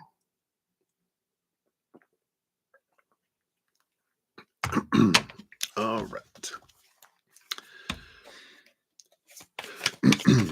So what? Would you like Debs? No. Okay, we got that. We got that. 2 and 3. What? And 2 and 3. Okay. So disclaimer: anything about medical, any of that stuff. Disclaimer down in the description box. I'm of course not a medical professional, anything like that. So ultimately, this is for entertainment purposes. For entertainment, fun, right? Changed your mind twice. Well, let's see here. We do have. This is so funny because you do have the. Well, oh my gosh. All right. I just got to show you the order that these came out in. So this is the bottom of the deck. You got the 3 of Wands, which is with new information. I changed directions, right? Underneath that, you have the 2 of Wands, which is all about 2 decisions to make and planning and how I want to plan and everything. And then the power of choice card with the Chariot card coming in, and then the 3 of Wands again. With the new information, I changed directions. So that's pretty much, new information. So I like this. And I like that they're like, this is the power of choice of humanity, right? And it's good. It's like, yeah, there is this, changing, shifting sand energy, and it's okay. And I feel like it's almost like celebrating your power of choice, that is our powers that we get to choose. And I can change my mind, and that's my power, is that I can choose one way, and with new information I can go a different way. And if I feel differently, I can go a different way, that I'm not, oh God, I'm not trapped. And I like that. So I like that in the bottom of the deck, just starting off that way. All right, let's see what else they have here for you. You got the 5 of Wands. Yeah, here's the battle between the head and the heart, and the 5 of Pentacles. So both of these, this 5, energy of change and resisting change and conflict that's going inside. Something about lacking and feeling the fear of being less or fear being left behind, abandoned, energy that's at the root that's connected to this. There, I feel like there could be some stuff way bubbling below, like we all have, gurgling down there in the emotional center, about why is this happening to me? I feel abandoned in a way, um, maybe from my body, maybe from God. But I also feel like all of this is saying the battle. You have two decisions, and one, your mind wants to go this way, and your heart wants to go another way. And that's why you're kind of have this battle, this conflict going inside because you're getting pulled in two different directions. Um, Close your mind, open your heart. You know the decision. You know your mind's going, well, da, da, da, da, da, da, da, our air sign energy, blah blah blah blah blah blah blah blah blah blah blah. That's all nice and whatever, but your deep breath exercises, right? Close your eyes, open your heart, and this is where my heart wants to go. I'm going to do that. Well, but that's the mind butting in. You know what you want to do, but your mind keeps trying to take you in a different direction. But in your heart, when you close your eyes and open your heart, you know it right away. And that's when to do it. Also, if you're uh, a fun thing to do is to take a coin. You do get to, yeah, of course you've read up on it, right? Like, okay, okay, okay. Yeah, yeah, yeah, yeah, yeah. Your heart knows what it wants. The mind is going, this is what you should do, right? But if you flip a coin, heads, I do this, tails, I do this. As soon as you flip that coin, as soon as it lands and you look at it, whatever you feel, if you feel like best 2 out of 3, then you know that that's not the one you wanted to do. You want to do the other one. um, So, that's the way that it can help you get in tune with your energy. If you feel confused, that helps me anyway. If I'm like, I can't tell, they're like arguing, I can't tell who's who because my heart and my head are arguing so loudly. I don't know which one is which, right? So when I flip the coin, then that helps. It brings me centered anyway. And that 5 of coins just remind me of the flipping of the coins. See what else we got. Knight of Cups. Yep. Follow your heart, the movement of the heart. So, again, that's just reiterating that. Yeah, the Sun. Either way is going to be fine. There's no wrong choice. There's just different choices with different outcomes and different experiences. So, it's like I can choose which one I want to do. It's like, okay, you know, um, and even it's information. What doctors and everyone gives us is just information. What I choose to do with it is what I'm going to do. Yeah, thank you. Well, what are they going to think if I don't take their opinion? Who cares? you know, uh, they're going to think what they're going to think anyway, and we never know what they really think, right? But I feel like with the Sun card, it's like, it's a bright. It can be a bright outcome no matter what we do, right? Because we get to choose what we feel about everything. So we're not at the whim of what happens in the outside world and what happens to our bodies and whatever, right? I'm always going to be able to choose my story, my emotions, my energy, my actions, and no one else. I can't control anyone else's. I come back to me. That's the thing is like whenever I start getting stressed out, yes, I still do. I'm still human, everybody. We all will feel, oh God, what if, right? But it's like it's just information, is what I usually say, especially if it has to do with medical or something. I'm like, okay, whatever comes back on the test is going to be just information. But like everything else in my life up to this point, I've chosen what it means, my emotions, my energy, what I'm going to do. And I'm going to continue to do that in every moment in the future. But it's the unknown in the future that comes in, right?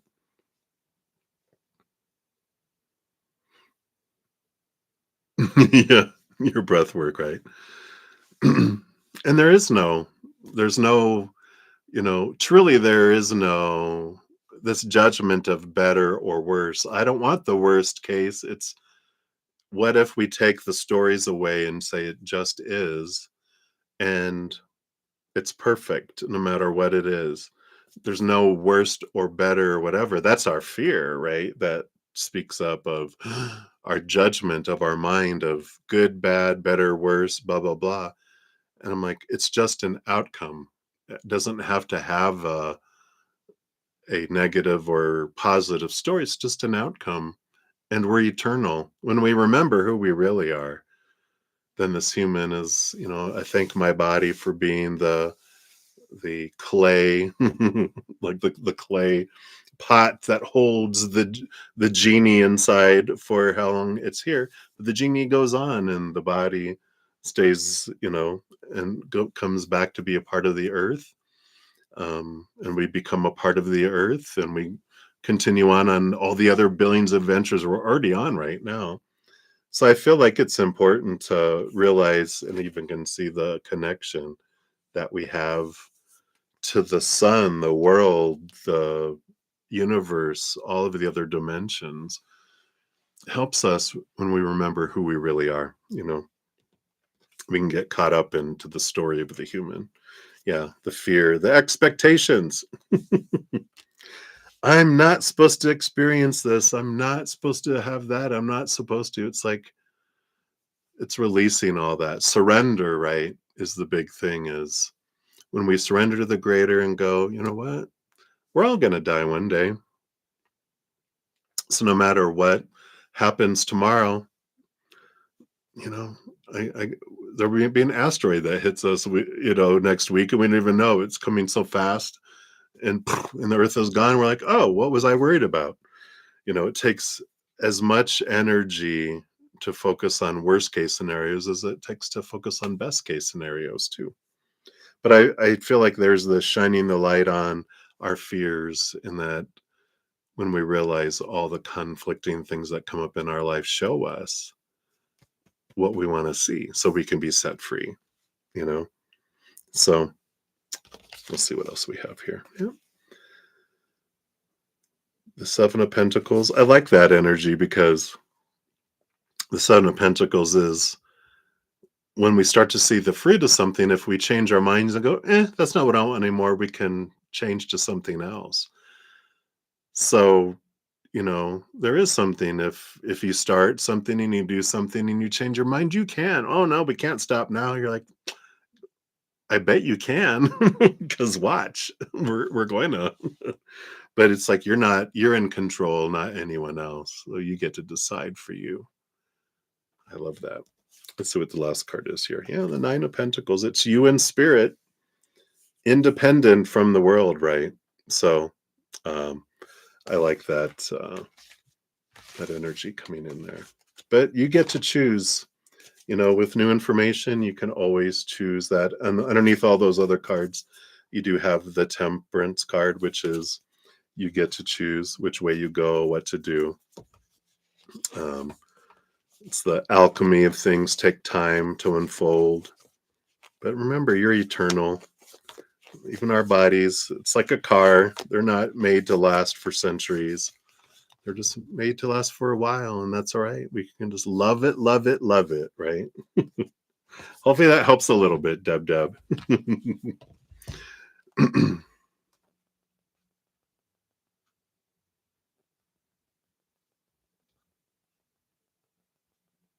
Yeah.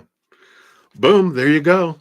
Because your heart, you know what where your heart wants to go. Your mind's like, whoa, right? But it's like, so I get you. Just boom, boom. I love it. So glad that it helped a little bit. All right. So many blessings to you, my dear. Thank you again for your multiple donations. Hang in there. We send you lots and lots of love. and peace if you choose, if you want it. Yeah, to see, get confirmation and go, yep, there it is. I get it. All right. Love you much, my dear. Hang in there.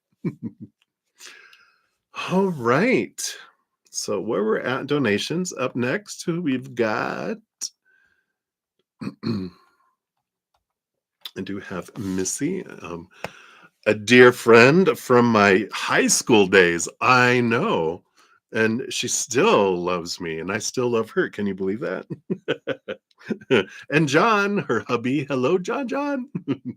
Good to have you guys here. So Missy is up next, and then Alice times two, and then Red. You'll be up after that. Red.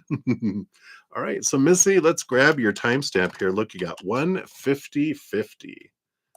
I like that. Times of change and transformation. We like that. Little energies coming in there. All right. And then you'd love a general vibe on the coming days. Life is great, and you're just working to maintain peace and spread it to others. Oh, I love that.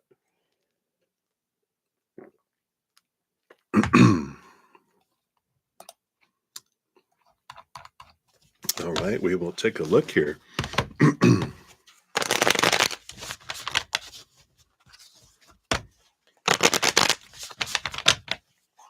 All right. So let's see. What does Spirit want you to know? What is going on that they'd like you to know? All right. Get to those. Do this one. Right. I do want this one up top and these two underneath. Interesting little layout. Because you have one card and then three underneath. Then you have two cards in the middle, almost looks like equals, and then one card with two underneath. It's like 1/3 equals 1/2. What is this, a math question? And even on the bottom of the deck, your overall energies are the Knight of Swords, all this thinking, all of the changing and the quest of the mind, right? The Knight of Swords is an interesting energy because it's both communication, but I feel like this is mental activity in the quest of the Ace of Swords. Every knight is on the quest for their suit, the ace of their suit, which is the Ace of Swords, right? So this is the quest of seeing things from that higher perspective, and that allows us to cut away at the small t truths that are rooted in fear, right?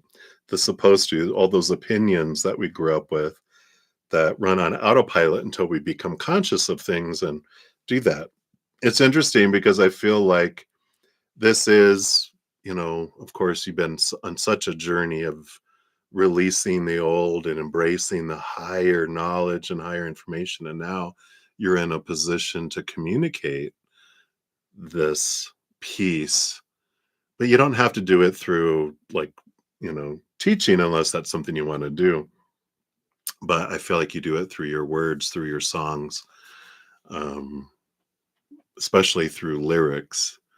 And it's like they're bringing in all of these old 60s songs of, when they would just be with the guitar and they were talking about, around the Vietnam freedom of getting, all the love, the flower children, the love children, all that's coming in there, right? Art and music, right? Yay, I love that for you. So yeah, great way to communicate through your energies, but I feel like you'll be communicating through word coming up here too. Um, so let's see what this is about. Let's see what the 1/3 is about. The top one is the moon. Yeah, definitely moon energy. Um, Connecting to this deep, deep energies, it just diving into the deep emotional expanses, but it's the ruling the moon energy um, is very important. I know you stay up on the moon signs and as the moon changes every 2 to 3 days. So I feel like this is an important energy to be aware of what you communicate and when, you know, 2 or 3 days of fire, 2 or 3 days of earth, 2 or 3 days of air, 2 or 3 days of water, and it repeats. It's like understanding the element of the days helps because everyone is being influenced by the moon. So the fire moon, everyone's a little more excitable in one way or another, you know, fire or love, and so they're and grounded energy for a couple of days helps people really ground things in and plant seeds in, and all the elements and stuff. I feel like the moon around communication is an important piece of an aspect for you, um, in the communication piece. I feel the three below, you've got the King of Wands. Love that. The King of Fire with the Three of Cups. Love that. And the Emperor. Wow. So these two energies on the bottom are so much similar, for me, because this is energy of choosing what I want. The Emperor, the King, they have all these people telling them the should be's, the need to be's, the have to be's, the must be's, blah, blah, blah, blah, blah. They're all the experts on the kingdom, but they're all contradicting each other and everyone has an opinion. And at some point, the king remembers, I'm the king and kingdom. The emperor remembers, I'm the empire.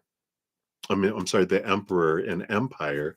I get to choose, what goes forward here. And so you clear the throne room, you sit and decide, what is it that I want to do? Then I put a plan together and then I put action behind it. But it's letting everyone else leave their opinions in the box as they step out the door. John is the king of wands. I had a feeling. I'm like, they're there. And then you have the Three of Cups too, which is your spiritual posse, your community, your groups. So I feel like you have their opinion. There you have, of course, John's opinion. But cover John's ears real quick. Just go, because I'm like, this is even, what are you wanting, independent of everyone? not not with him not in the picture. That's what I was saying. It's really getting into this, and I know you guys have this great respect for each other's hearts and what you guys want to do and your joint dreams, your independent dreams too. So that's more of a joke. But I feel like that's what's here on the bottom here is like you have this groups of people that are very important to you, your community. John, of course, is very, very, very capital V, very important to you. But this is an energy of getting in tune with your heart, with that moon energy too, that's above it, to decide what is your dream, because you guys share your dreams and your dreams overlap. But there can be independent pieces too, as John has his own independent dreams too, and it's okay to decide what is it that I want and really getting in tune with your heart. I feel as what that. So it's splitting the moon energy, with that. Interesting. So what does this equal? You've got the Page of Pentacles, new opportunities that are opening up in the near future, and the Four of Swords, this peace of mind. Four of Swords, that reflects upon that King of Wands energy, or the Emperor energy. We'll say the Emperor.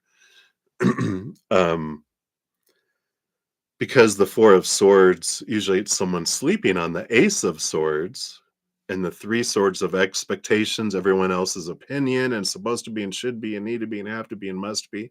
Everything the mind says how everything is supposed to go. They've been relieved by that Ace of Swords, because that, again, going back to your Knight of Swords, you were going in this pursuit to cut away that, right? To cut away those old opinions that we took on as our own for our safety when we're growing up, but they've been bubbling down, and it's more removing that fear of letting people down, fear of what will people think. That might be still bubbling around there, but this is that restfulness that comes in that creates new opportunities, because the only one that's holding us back, of course, is the noodle. that has limiting thoughts and beliefs and mindsets that make us feel blinded and bound and trapped and restricted and small. This is this new opportunities at rest. I put those to rest, and now I'm able just to see a world of possibility. So I love this for you.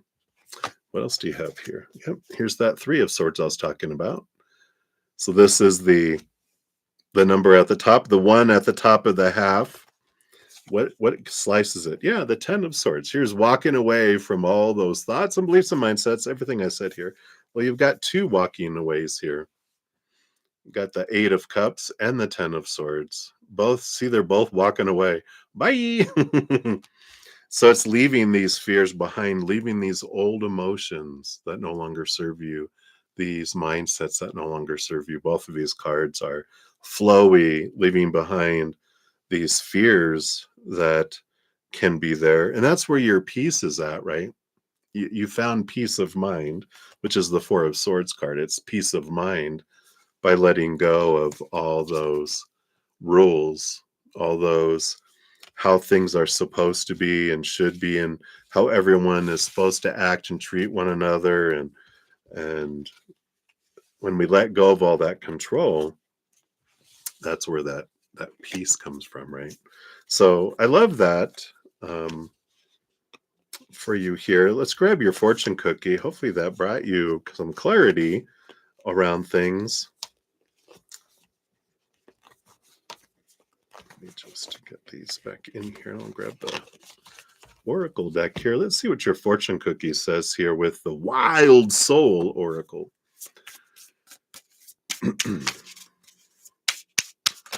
All right, there we go. Flying out of the deck here. Got transformation, the snake. Yeah, letting some old skin go, right? I love that. Because that is, this transformational energy. It's I'm letting some old go because when the snake grows so much, it outgrows its skin. It feels so tight, it needs to leave its skin because it's grown new skin and the old skin don't fit anymore. So I like that. The snake, a symbol of transformation and rebirth, is known for shedding its skin and emerging anew. In many cultures, snakes are revered for their ability to represent cycles of life, death, and rebirth.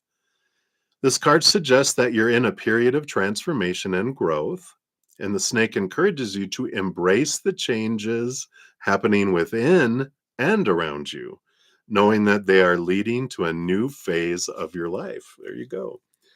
The light energy of this card says, embrace the transformation you're undergoing, let go of the old, and welcome the new with open arms. The shadow energy of the card says you may be resisting necessary change or clinging to outdated habits. Consider whether your fear of the unknown is preventing you from evolving. It's always good reflective questions. You have 3 questions you can ask yourself. Number 1, what transformation am I currently undergoing? Number 2, am I resisting necessary changes? And number 3, how can I embrace the new phase of my life? So whichever ones resonate, can contemplate. Reciprocate. I love that. So beautiful energies, my friend. I love this for you. I'm so glad. Thank you again so much. Good to see you. And I just thought of you today because I saw one of your Instagram posts. So I was like, it's good to have you come through here. I love you too. Love you too, John. You guys hang in there.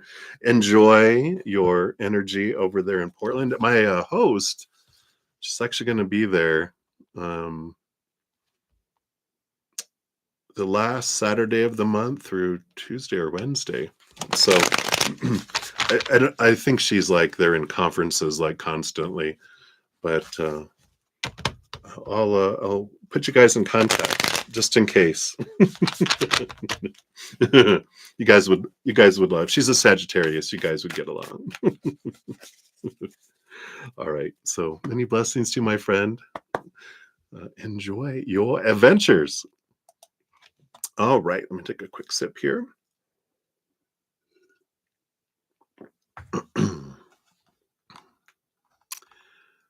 All right, make sure where we're at here. Yes.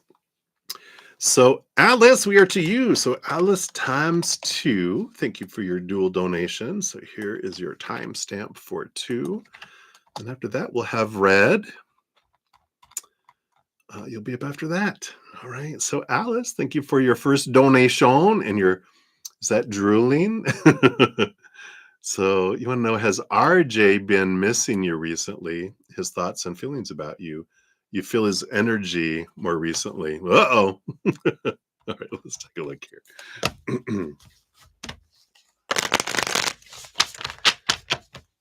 So tell us about the RJ. I just want to know what's going on. Have they been thinking about you? Are they drawn towards you? All right. So this is thoughts. These are feelings. And based on current energies, any intentions or etc. with the dude. All right. Let's see what we got here. We got the Seven of Cups. Underlying energy, a lot of emotional confusion, right? I get it, right? And that's always interesting with this when that underneath, there's a snake underneath one of these bowls. We're like, oh, do I want, oh, I don't know. Do I want to lift that bowl? I don't know if I want to lift that bowl back up, right? Because what if it's a snake underneath there, right? Let's see what the overall energies around RJR right now. Yeah, kind of in a cocoon, kind of just trying to see things from a different perspective. We do have the Eight of Cups, which is walking away from relationships that don't serve. So I feel like, they're more in a transformational type of energy. I don't feel like they're looking back as they're walking away. You know how people look back and look back? They're just like looking forward here. Let's see, what are their thoughts going on in their head right now? Yeah, they're all about the Four of Wands, joy, celebration, what makes me happy, happy, happy energy.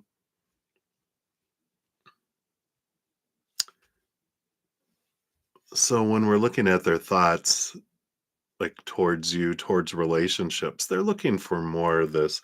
I know this is the marriage card too, but that doesn't even resonate at all. It's almost like the last thing. I feel like they're looking for more fun and joy and what's going to make me happy, what's going to make me happy, happy, happy. But it's not like long-term happy. It's like what's going to make me happy right now, that kind of energy. What's going on in their heart? Because that's their mind. We always know our noodle is a little off anyway. But in the heart, yeah, we got the King of Wands energy and the Queen of Pentacles.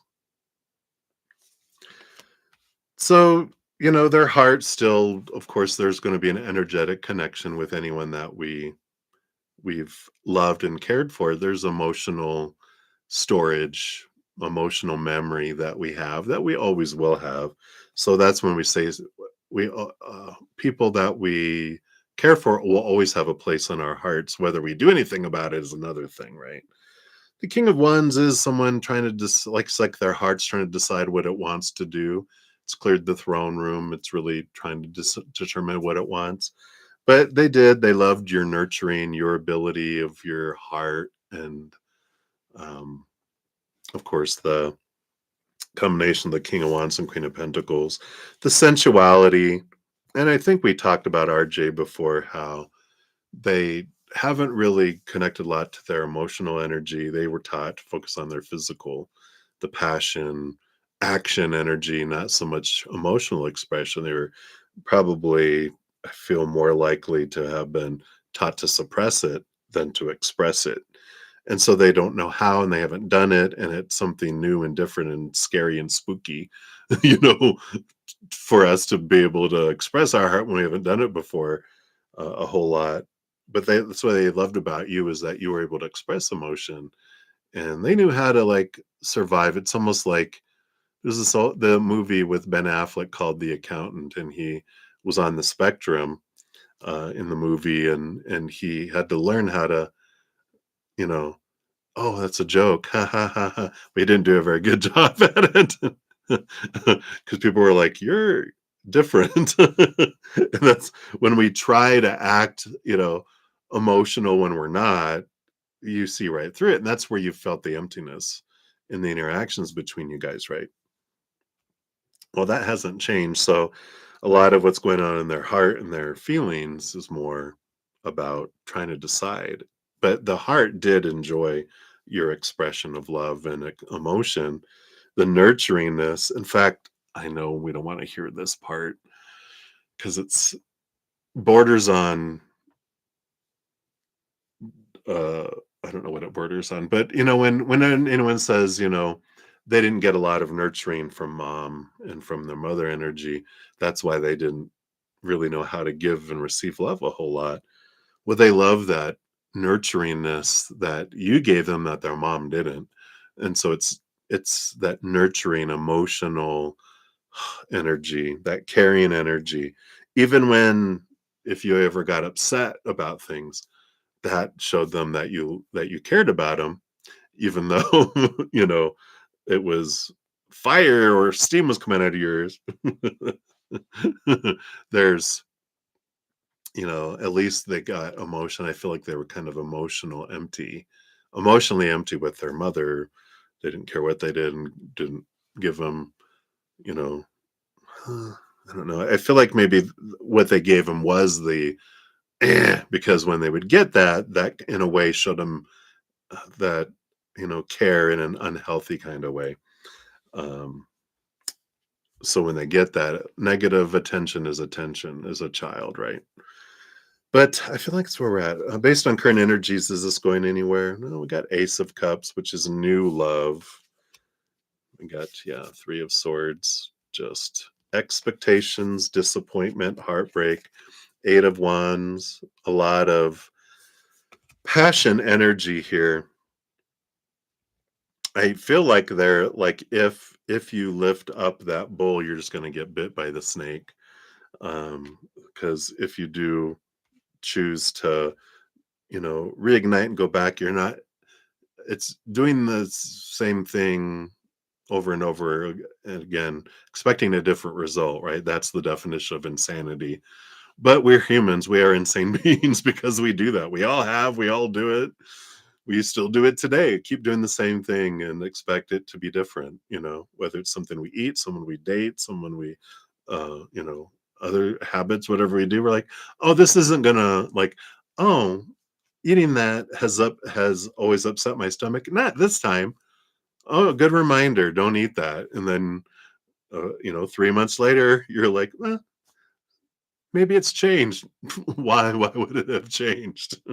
It's made of all the same stuff. Your stomach hasn't, you know, become new. That's the same thing with our heart, right? It's like they don't have the ability to do that yet. Um, and I feel like if you did um, go back, you would keep experiencing the same thing as you did before. And that's good to know. It's like, no, they haven't gone through a miraculous change, at least yet. So hopefully that helps. I feel like we're going to give you your fortune cookie on your second one. I'm not sure what that is yet, but they're like, nope, not this one. Let's do number two. So thank you for your second donation.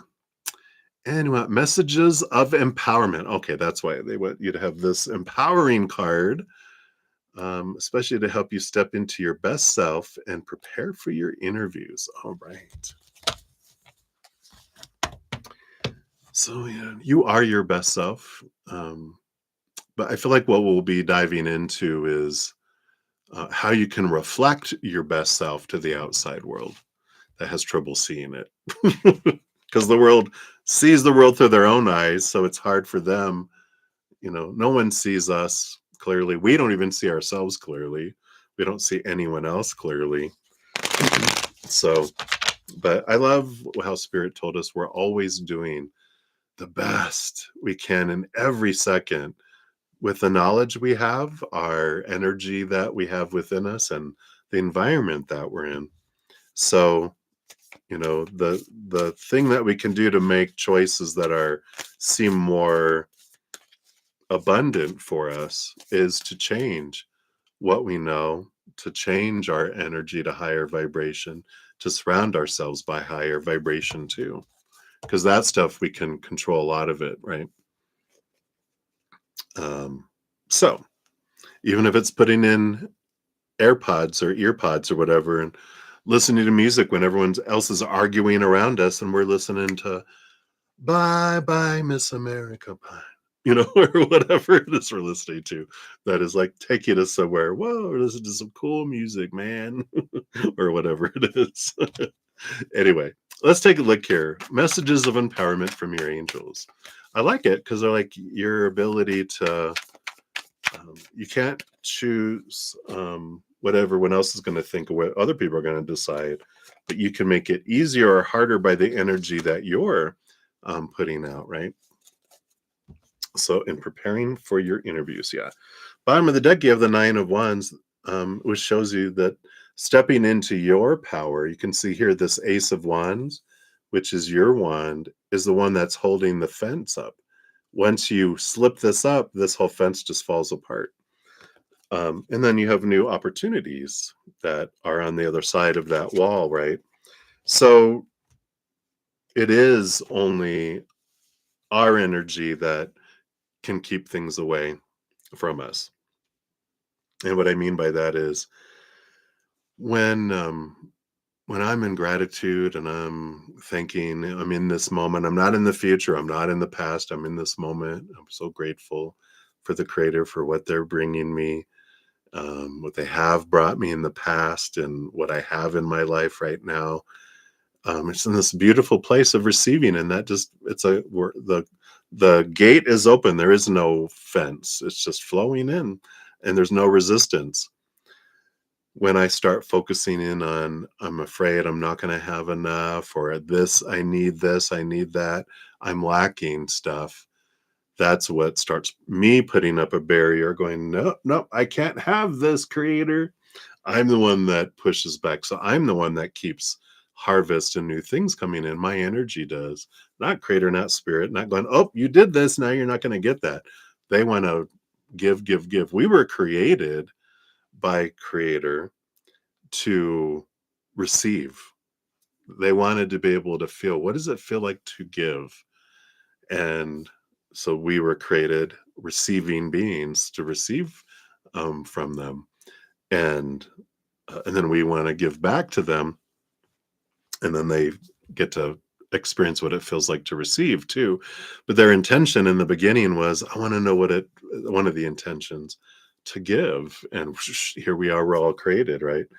And when we realize that, then it's like, yeah, it's only us that builds barriers between receiving, because it has to do with our worth and the way we look at things with that, right? um so I feel like that's an important energy to be aware of, is that if I'm focusing on, I'm fearing my interview, I'm fearing I'm not going to have enough, I'm fearing I'm not going to job, or I need to have this job, if I need or I want, that means I don't have, that means I feel like I'm lacking right now. And this is usually, I always say, this noodle is the thing that is what tells us that we're missing something, right? And not having something. So be aware of that. That's the bottom of the deck. The cards that came out, you have 2 card and 1 card and 3 card. That's out of order, right? It's usually 1, 2, 3, or 3, 2, 1, but you got 2, 1, 3. So it's just saying that there's just some things that are just a little out of order, just a little adjustment puts things in order. If you just move the 1 in front of the 2, you got 1, 2, 3, and everything is one step out of a time. But it's almost like we're trying to leap ahead and we're missing a step. And so let's see what the step is that's missing, which would be the 1 in the middle. And we got the Hermit card. Yeah, this stepping back with the Hermit card, seeing things from a different perspective, asking creator spirit for clarity on things. Where is it that I really want to go? Where is it that I really want to do? And this is about stepping back, breathing, and getting in tune and finding out, what is it that I really want?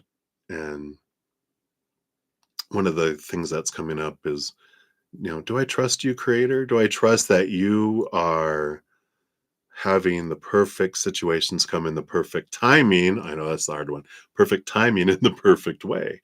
Do I trust that?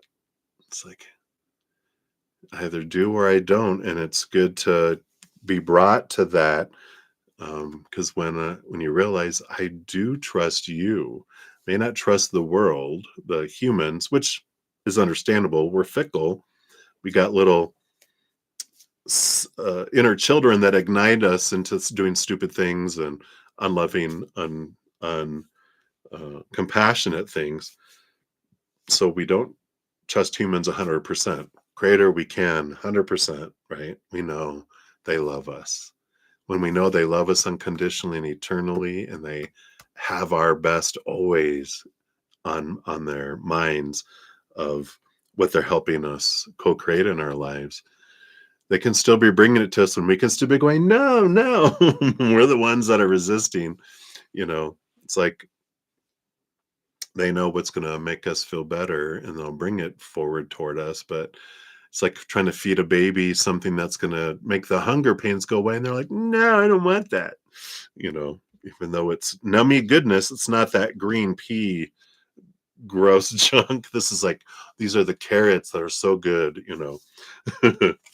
But let's see. So that's the first step, is to step back and really realize, what is it that I really want? Where is it that I really want to go, and why? Really evaluate that. The step after that, yeah. So there is a change. Five of Cups is moving energy from lower vibration to higher vibration. And the Chariot card, which is the power of choice, I get to choose. Sometimes we're afraid to make a wrong choice or go in a wrong direction. There's no right or wrong, there just is. We were created to choose. We were created to bring apply the meaning to what something means. Now everyone thinks, oh, my meaning is the right meaning for everyone, not just me. So everyone should, an expectation, take on my meaning of, when this happens, that's what you're supposed to do, etc. Right? So I feel like this realizing I get to choose the story of what comes next in my life, every moment for the rest of my life, and actually every moment of my life I have. But now, if I'm aware that I get to choose, not just on autopilot, that what everyone else said that this is supposed to mean is what it means. No, I get to decide. For the Five of Cups, I get to change how I feel about something. Everyone's taught me growing up, when this happens, is how you're supposed to feel. So that's how I feel. But I don't have to. I get to choose my actions, my energy, everything. I get to choose it. So that makes us less afraid of the unknown, what comes next, because I get to create the entire story around it, no matter what it is. I could theoretically choose that everything the rest of my life is going to mean that I am amazing and it brings me joy and happiness. And I'm going to have a joy and happiness and full life because I choose that. It'd be boring, probably, because we like the drama and the excitement every now and then, right? But stepping into that power, realizing you get to do that, I feel is important. And then step 3, you have the Five of Wands, the change of energy, change of energetic focus, letting go of all the fears, the nightmare, the insomnia. And again, stepping into your power with the Magician, realizing that you're the one that's creating your life, and that the outside world isn't the one that's making decisions. They're making their own decisions on their own life, but we're seeing the world through our own eyes, through our own conditioning of our entire life. We see the world as we are, and as we change and transform on the inside, that our outside world changes too. I heard something interesting. I like watching Bashar. He's an entity that is channeled by a human named um, Daryl Inca, I think. Um, but they were talking about how we do share. It's like we see the world as we are, and we're creating our own little world. So there's a billions of different worlds on this planet that we're all experiencing it through our choices and our energy. So we're seeing this different earth. But we all have agreed to kind of share this shared earth where there's things that are happening that we've all agreed would happen, but we still can perceive it completely different. So there's some things that are happening in the world, but ultimately I get to choose what it is. Like y- someone that was in like one of the concentration camps in Germany, there's stories of them that they chose to play their musical instrument, and they chose to try to live each day with joy as much as they would, and when everyone else was dropping around them and being murdered and everything, because they were choosing joy and light, they left them alone. They actually ended up giving them stuff that they wouldn't give other people, and they ended up living and living and thriving afterwards. And it just shows us that it's not what we go through that determines the impact on us.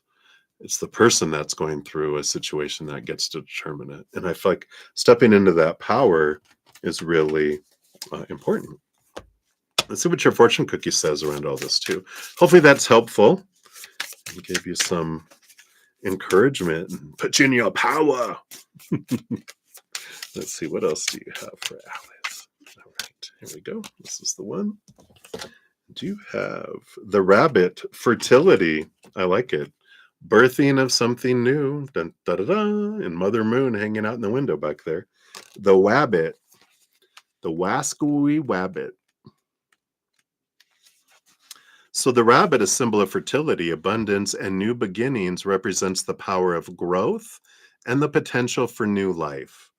Rabbits are known for their rapid reproduction and their connection to the cycles of nature, symbolizing the energy of creation and the promise of fresh starts. I love it. This card suggests that you are entering a period of growth and new opportunities. The rabbit reminds you that now is the time to plant seeds for the future and to nurture your ideas and projects. I like that. That sounds positive. And then the higher energy, light energy of the card says, embrace the fertile energy around you and plant the seeds for future growth. New opportunities and beginnings are on the horizon. Here you go. The shadow energy of the card says your fertility may be leading to overwhelm or the scattering of your energy. Consider whether you are taking on too much or spreading yourself too thin. 3 questions you can ask yourself. 1, what new beginnings are possible for you? Number 2, am I taking on too much at once? And number 3, how can I nurture my ideas and projects to ensure they grow, right? With gratitude, not with want and need and lack, but gratitude, right? Gratitude and joy and unconditional love and play, all that beautiful energy. So I feel like that's a positive for you. Some good new beginnings coming your way. So that's what they have for you, Alice. Thank you again for your dual donations. I appreciate those. And many blessings. All right. And then Red, we are up. I think this is my last donation too. So I'm going to finish up Red's reading first. And then after this, I will go on to some free readings. All right. Sorry, here's your timestamp. I have to hit enter. Doesn't do it through osmosis anymore. All right, Red. So thank you for your donation, Red, and for your lovely sticker. And I think you were down here. Good to see you tonight as well. You'd like a love reading on who and when you see the next significant person coming into your life. All right. Don't have any more here. Let's check it here. So based on your current energies, who is headed your way next? Okay. All right. I feel like I do want all of these because I feel like these will tell us more about who they are. And then the when is this. Oh, and we'll pull from got this learning tarot, and the reason I got it, because they have a bunch of stuff on it, like the what number it represents, the element, the zodiac, the chakra, the timing, and all of that. And we'll pull here. Let's see here if they'll tell us what, like around the sign and the timing. Okay, so they do want this is the timing, and I feel like this is the sign. All right. So let's look at that first, right? So based on current energies, the whole thing about timing is its ranges, right? So the timing we have here, August 30th through September 14th. Uh-oh. We got 2 days and it's even the relationship card. So I feel like you might already know them. Either that or it's going to be in the next couple days here. August 30th to September 14th. So, and if it's not this year, then it would be next year. So, but that doesn't mean we can't change that energy. Which I started to say about ranges is it's based on our current energy. Because if I have an energy, if I have things in my life that are at this point of my energy pulling me down, if I feel like a great need and a great lack of love, and I want it so bad, and I need someone, and there's all this energy that's weighing us down. That's what slows us down. But as we release old mindsets and thoughts, with thoughts and beliefs that don't serve us anymore around our lovability, these thoughts and beliefs that made us feel blinded and bound and trapped and restricted, and anything in our emotions, lower vibration that have been holding us back, all this stuff that we free, even energetically and physically, out of our life, with all that stuff, that helps us raise our love vibration as we find our self-love and our self-worth at higher and higher. It speeds things up, and that draws it closer. So, I definitely feel like, if this isn't in the next couple of days that you meet someone, or maybe you already met them, um, we can see with all this energy coming in here, you might be like, oh God, I already know them. Uh you might meet them here in the next couple of days if you don't know them already. If not, like based on current energies, it's next year. But don't get caught up on the timing, because that's the whole thing. It's constantly fluctuating, these ranges, because our energy fluctuates by day and by moment. And so as that changes the dates too. Let's look at here while we have it. What's his zodiac sign? We've got the element of fire and Sagittarius coming in here. It is the 10 of Wands, which is Saturn in Sagittarius. So that's the Saturn is Capricorn, which comes right after Sagittarius. So, and their birthdays usually are Sagittarius November 20th to like December 20th, and Capricorn December 20th to like January 20th. So it could be some of the birthdays around in those periods there for you. Yeah, we're asking when. We had this other card for when. Yeah, the 7 of Wands. Here's the energy. All depends on our energy, whatever we're focusing on, right? We're the ones that draw or push things away. And it's our own experience too.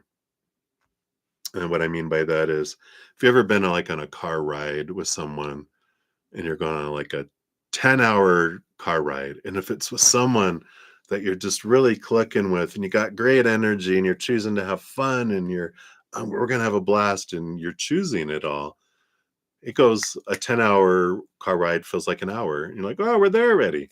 If you go into, a car and you're like, oh, I hate this. I don't want to be here. I don't want to do this. Gosh, a 1-hour car ride seems like 10 hours, right? So our energy choices determines our experience. The other person could be having a bad time, and where we're having a good time feels like a short ride to us. It feels like a forever ride for them, because our experiences are different for each of us, right? Interesting.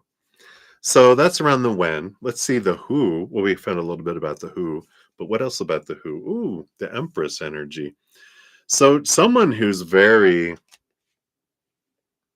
uh, in tune with their emotions as well. So someone who's able to communicate and someone who's nurturing. And I mean, the Empress rules over all the queens, and all the queens give cups energy, emotional energy. Each one plus the Queen of Cups gives two. So she's five parts water, and then one part earth, one part air, one part earth. So there is quite a bit of earth energy that comes in. So that could be Capricorn. They could be on the cusp there with Capricorn energy, because that did stand out to me when it was Saturn in Sagittarius. I didn't go, oh, it's Sagittarius. I went, Saturn rolls over Capricorn, and that could be, so that could be that Capricorn sun energy, but they're very earth, and this energy is very earthbound and grounded, but very nurturing too. I like that. What else about the who, right?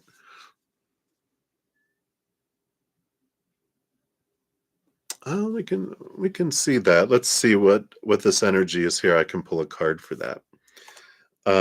Eight of Swords, yeah. So they've really done this self-reflection energy too, which makes sense with their groundedness, and Capricorn energy too, because Capricorn is the Devil card. They face their long-held thoughts and beliefs and mindsets that have made them feel blinded and bound and trapped and restricted here. So they've done a lot of inner work. Yeah, like, oh my God, can't make it up. Here's the Devil card, like I was just talking about with Capricorn energy, and the Four of Swords, peace of mind. All this thinking energy is very Capricorn too. So I do feel like it's a Capricorn. Do you know when CM was born? That'll tell us, because I really feel here strongly a lot of Capricorn energy. We have the Three of Cups too. Let's see what other card came out with this here, and the Nine of Wands. Feel like there's a little bit of like because the Three of Cups is like an energy of that before you get into a relationship, there's this group of three of you. It's you and two besties. So if you don't have two best friends in your life, they are there first before anything becomes romantic with this person. Like, I feel like with all this, and even with that Ten of Pentacles, you got all these tens. There's this um, energy of that I mean, if you've met them already, it won't go to romantic till you've have this little group of three of you, because you each keep each other grounded and don't, you call each other out in a loving way, about any kind of past um like old habits, old ways, old cycles of, like, one of mine I used to do was when I met someone, um I would I would start shrinking and to try to become who I thought they wanted me to be instead of just being me. And if I had a group of friends like that, they would have went, have you met someone? Yeah, why? Because you're shrinking again. I'd be like, oh, oh, how rude, but how true. Thank you. I love you. Hug. That's the kind of thing, because this Nine of Wands feels like this is the barrier that on the other side of it is when romance begins to happen with whoever this person is. But this group comes first. So if you don't have two besties, be on the lookout, be open to that, because it is part of your adventure and part of this journey that comes in, because they help you be more true to you. And that's what this person falls for you about, not you trying to fit in like everyone else and you just disappear into the crowd. You don't stand out. They help you be true to you, and you standing out and being true to you is when they're like, oh, that is sexy. They're like, I like that. So I feel that is what they have there for you. So I can pull a card here and see, but I feel like Capricorn energy has really made itself known here. Um, so do you know when CM was born? Let's find out here. Thank you. Is CM the one? With the two of wands here, I don't feel like that's them, because that's like choices and decisions. Because I feel like there's um, two paths with that, two attractions with that energy coming in. So you might be attracted to CM, but if they're not a Capricorn, I feel like there's someone else. Uh, someone else. All right. And let's see what your fortune cookie says for you as well. Whoa, okay. It was like a whole bag of fortune cookies. All right, here we go. And you've got determination, the badger. There you go. Beautiful little card there. Let's see what this brings in.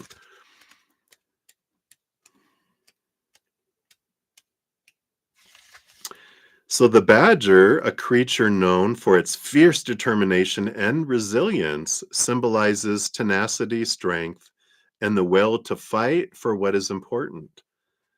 Badgers are relentless in their pursuits, unafraid to dig deep and face challenges head on. This card suggests that you may need to harness your determination and stand firm in your convictions. The badger reminds you that persistence and strength of will are key to overcoming obstacles. The light energy of the card says stand firm in your determination and pursue your goals with relentless energy. Your strength of will can overcome any obstacle. The shadow energy of the card says your determination may be leading to inflexibility or conflict. Consider whether you're being too stubborn or aggressive in your pursuit of a goal. Are you looking for love? Three questions you can ask yourself. Where do I need to show more determination? Two, am I being too stubborn or inflexible? And number three, how can I balance determination with adaptability? Interesting. Oh, oh, well, they are a Capricorn, huh? Well, that is interesting. With that two of wands, I feel like there's two, though. So, uh, yeah, I would keep your eyes open. Interesting. That's what we have for you, Red. So many blessings to you. I know. How fun. All right, everybody. I'm gonna scooch all these cards together here. Whoa. Behave. All right. And then let me split it into two here. Okay. I'll shuffle these up. I know those Capricorns. I'm a Capricorn rising. Maybe that's why I relate with Capricorns, but I've had some Capricorns in my life. It almost becomes animalistic. I don't know what it is. Just like they're such a draw. I'm like, God, sometimes if you ever feel like you're in heat, it's like, what is this? Why am I feeling this way? What's going on? Interesting. All right. So this is for all the free readings. Put in the energy of all the free readings that are coming up. This is for their card one. Thank you. And then this is for their card two.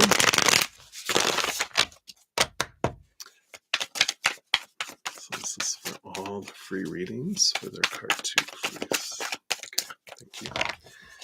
All right, so we'll put those. We'll be pulling two cards, one from each. Let me just grab all the free readings here, make sure I have them all. So we got Ateshi, Singh, and Brenda, Dollface Diva. Okay, let me make some more room here. Okay, and Olivia, we did those. We had Sarah's, and then we had Ashish. We got you there. Very good. And those are my donations. And Guerrera. And Debbie O. Hey, hey, hey. Hope you got home safely, Debbie O. Okay, we did those. We did those. We did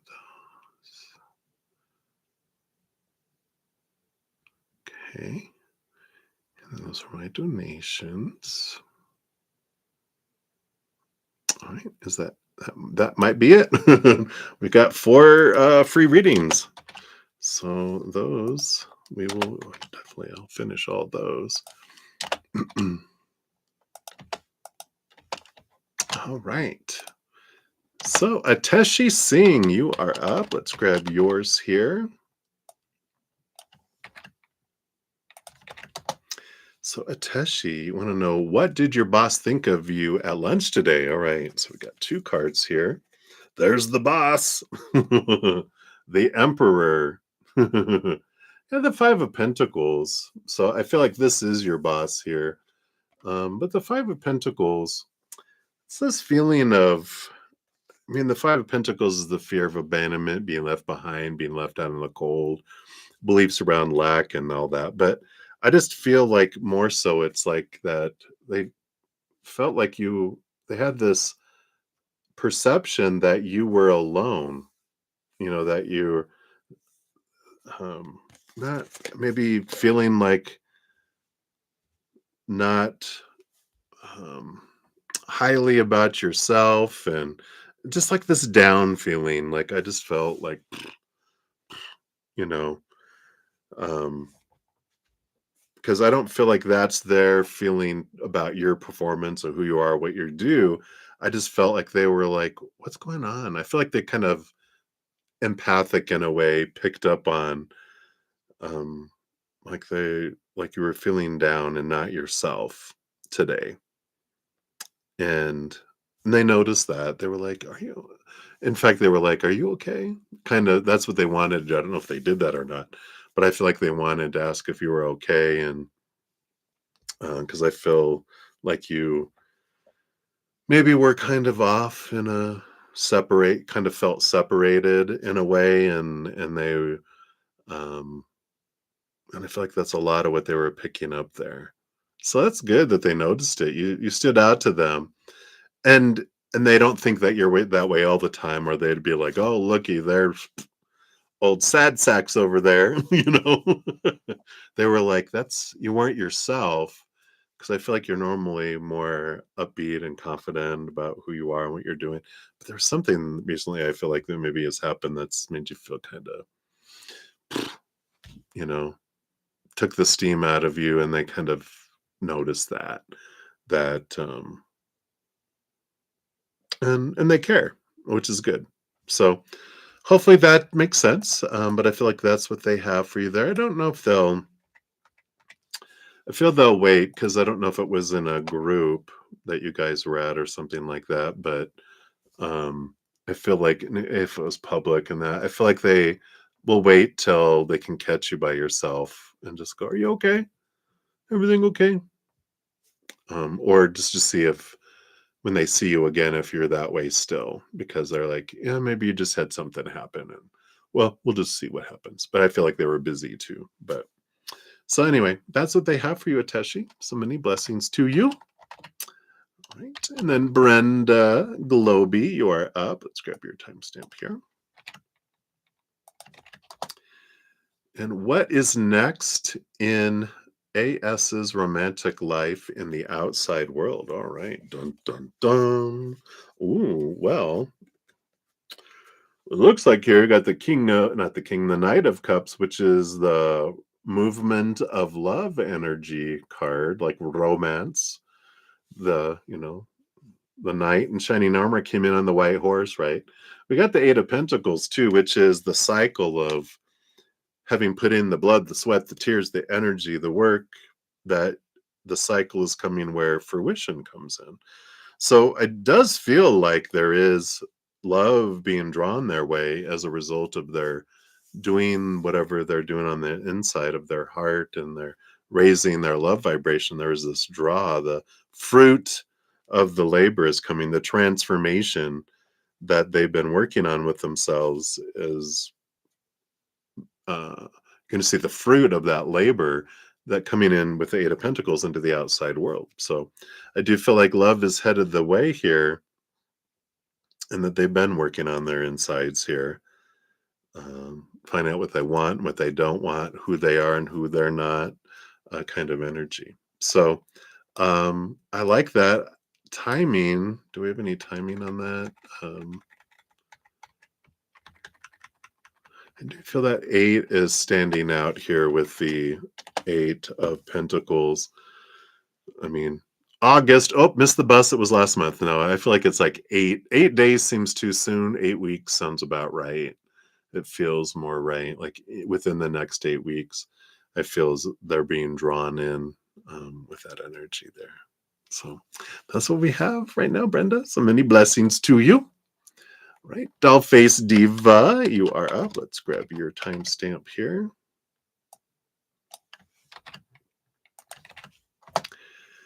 And will you and Carl get the house we're hoping to purchase? Ooh, how fun. Let's take a look here.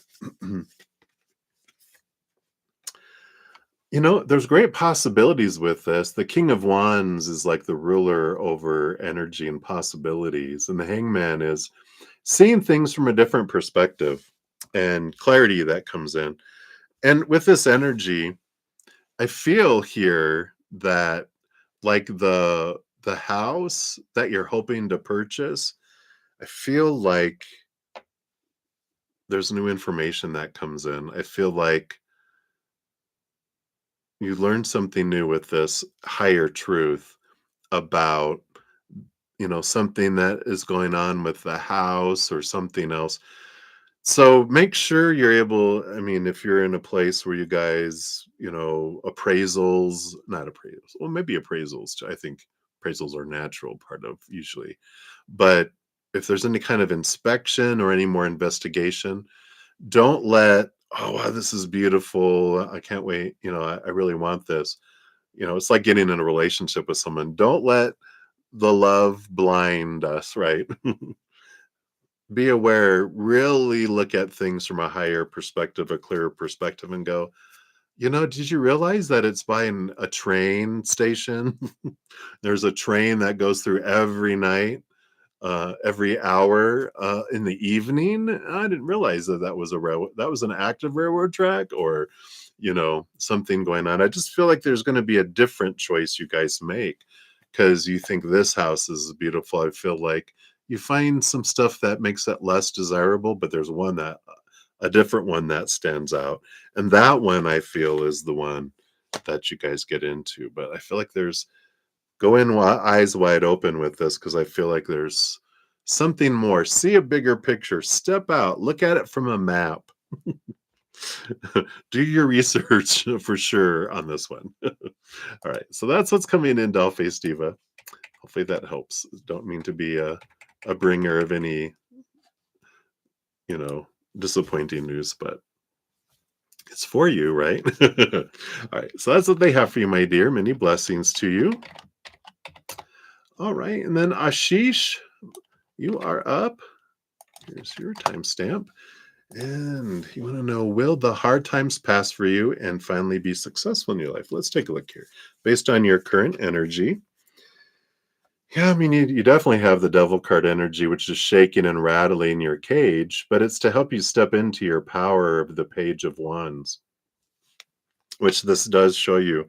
You know, the devil card is our shadow, and it always happens for us. It brings in conflict. It brings in things to wake us up and shake us up, because it helps us release long-held beliefs that have made us feel small, limited, and restricted. Beliefs in lack, beliefs in not being worthy, beliefs that these things always happen. All these mindsets that have been running on autopilot, the devil card brings this up. And so when hard times come into our life, it is to bring things up that are already giving us a hard time in life. We just don't realize it till it shows up, and then we are able to release that and have that freedom, because the Page of Wands is you stepping into your power. It's also a reminder that whatever we focus on is what grows and expands. So if I'm speaking, I'm having hard times. Inside, we are believing I am having hard times. Things aren't working out well. Things are lacking. Things aren't being the way that they need to be. All of that energy is lower vibration. It's lack energy. And when we do that, we just ask for more of it. We draw it in, our energy draws it in. Even if creator is trying to bring us abundance, we're like, no, I don't want that. My energy is saying that. My conscious mind is like, yes, yes, but you know, it's like the someone going to hand you a piece of pizza and this eagle comes by and grabs it before you get it. You're like, oh, I wanted that. And they're like, obviously we didn't, because our energy called in an eagle to grab the pizza away from us. But it's our energy, and being aware of, if I focus on right now what I am grateful for what I do have. Think about your past too, all the stuff you're grateful that you have had, all that have energy and had energy is about um, abundance and have, which opens us up to receive more. We draw more of whatever we're grateful for to us, truly grateful. Energy doesn't lie, can't pretend, you know, but but you can be successful in your life with these cards. But the hard times are rattling, so you can, whatever these beliefs and things that come up are showing us, so that we can release them, never have them impact us ever again. So that is what they have for you, Ashish. Hopefully that helps a little bit. Many blessings to you. All right. Hey. Hey, Olivier. Hey, Aries Rising. Good to see you guys. You made it in just as the elevator doors are closing. So we'll get you in here. And Olivier, if you have a question, put it out there as well. So Aries Rising, you're right up. 256.56.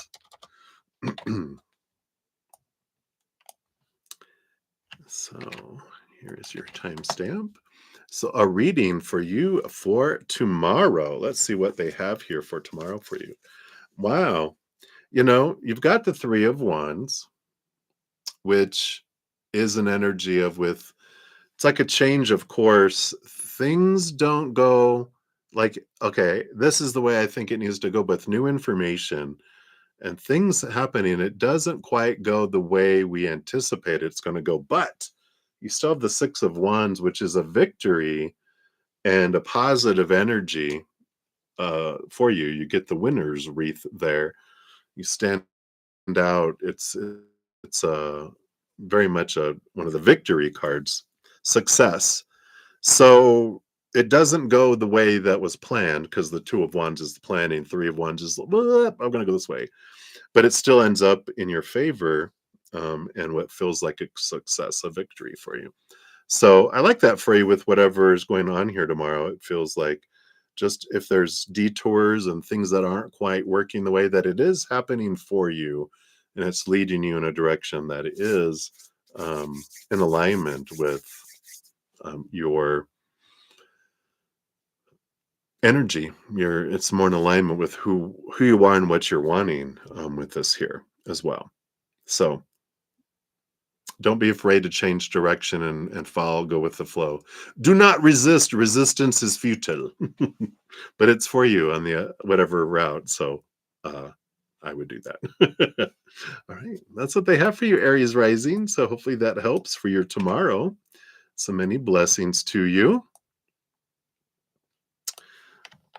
All righty. And then Olivier, you're at 259 even.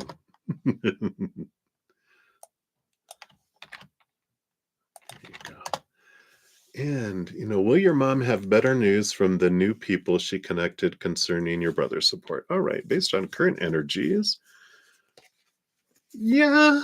That doesn't sound very confident. Yeah, well, eventually, because we have the Knight of Pentacles. Of course, the Knight of Pentacles is slowest moving knight out of them all, right?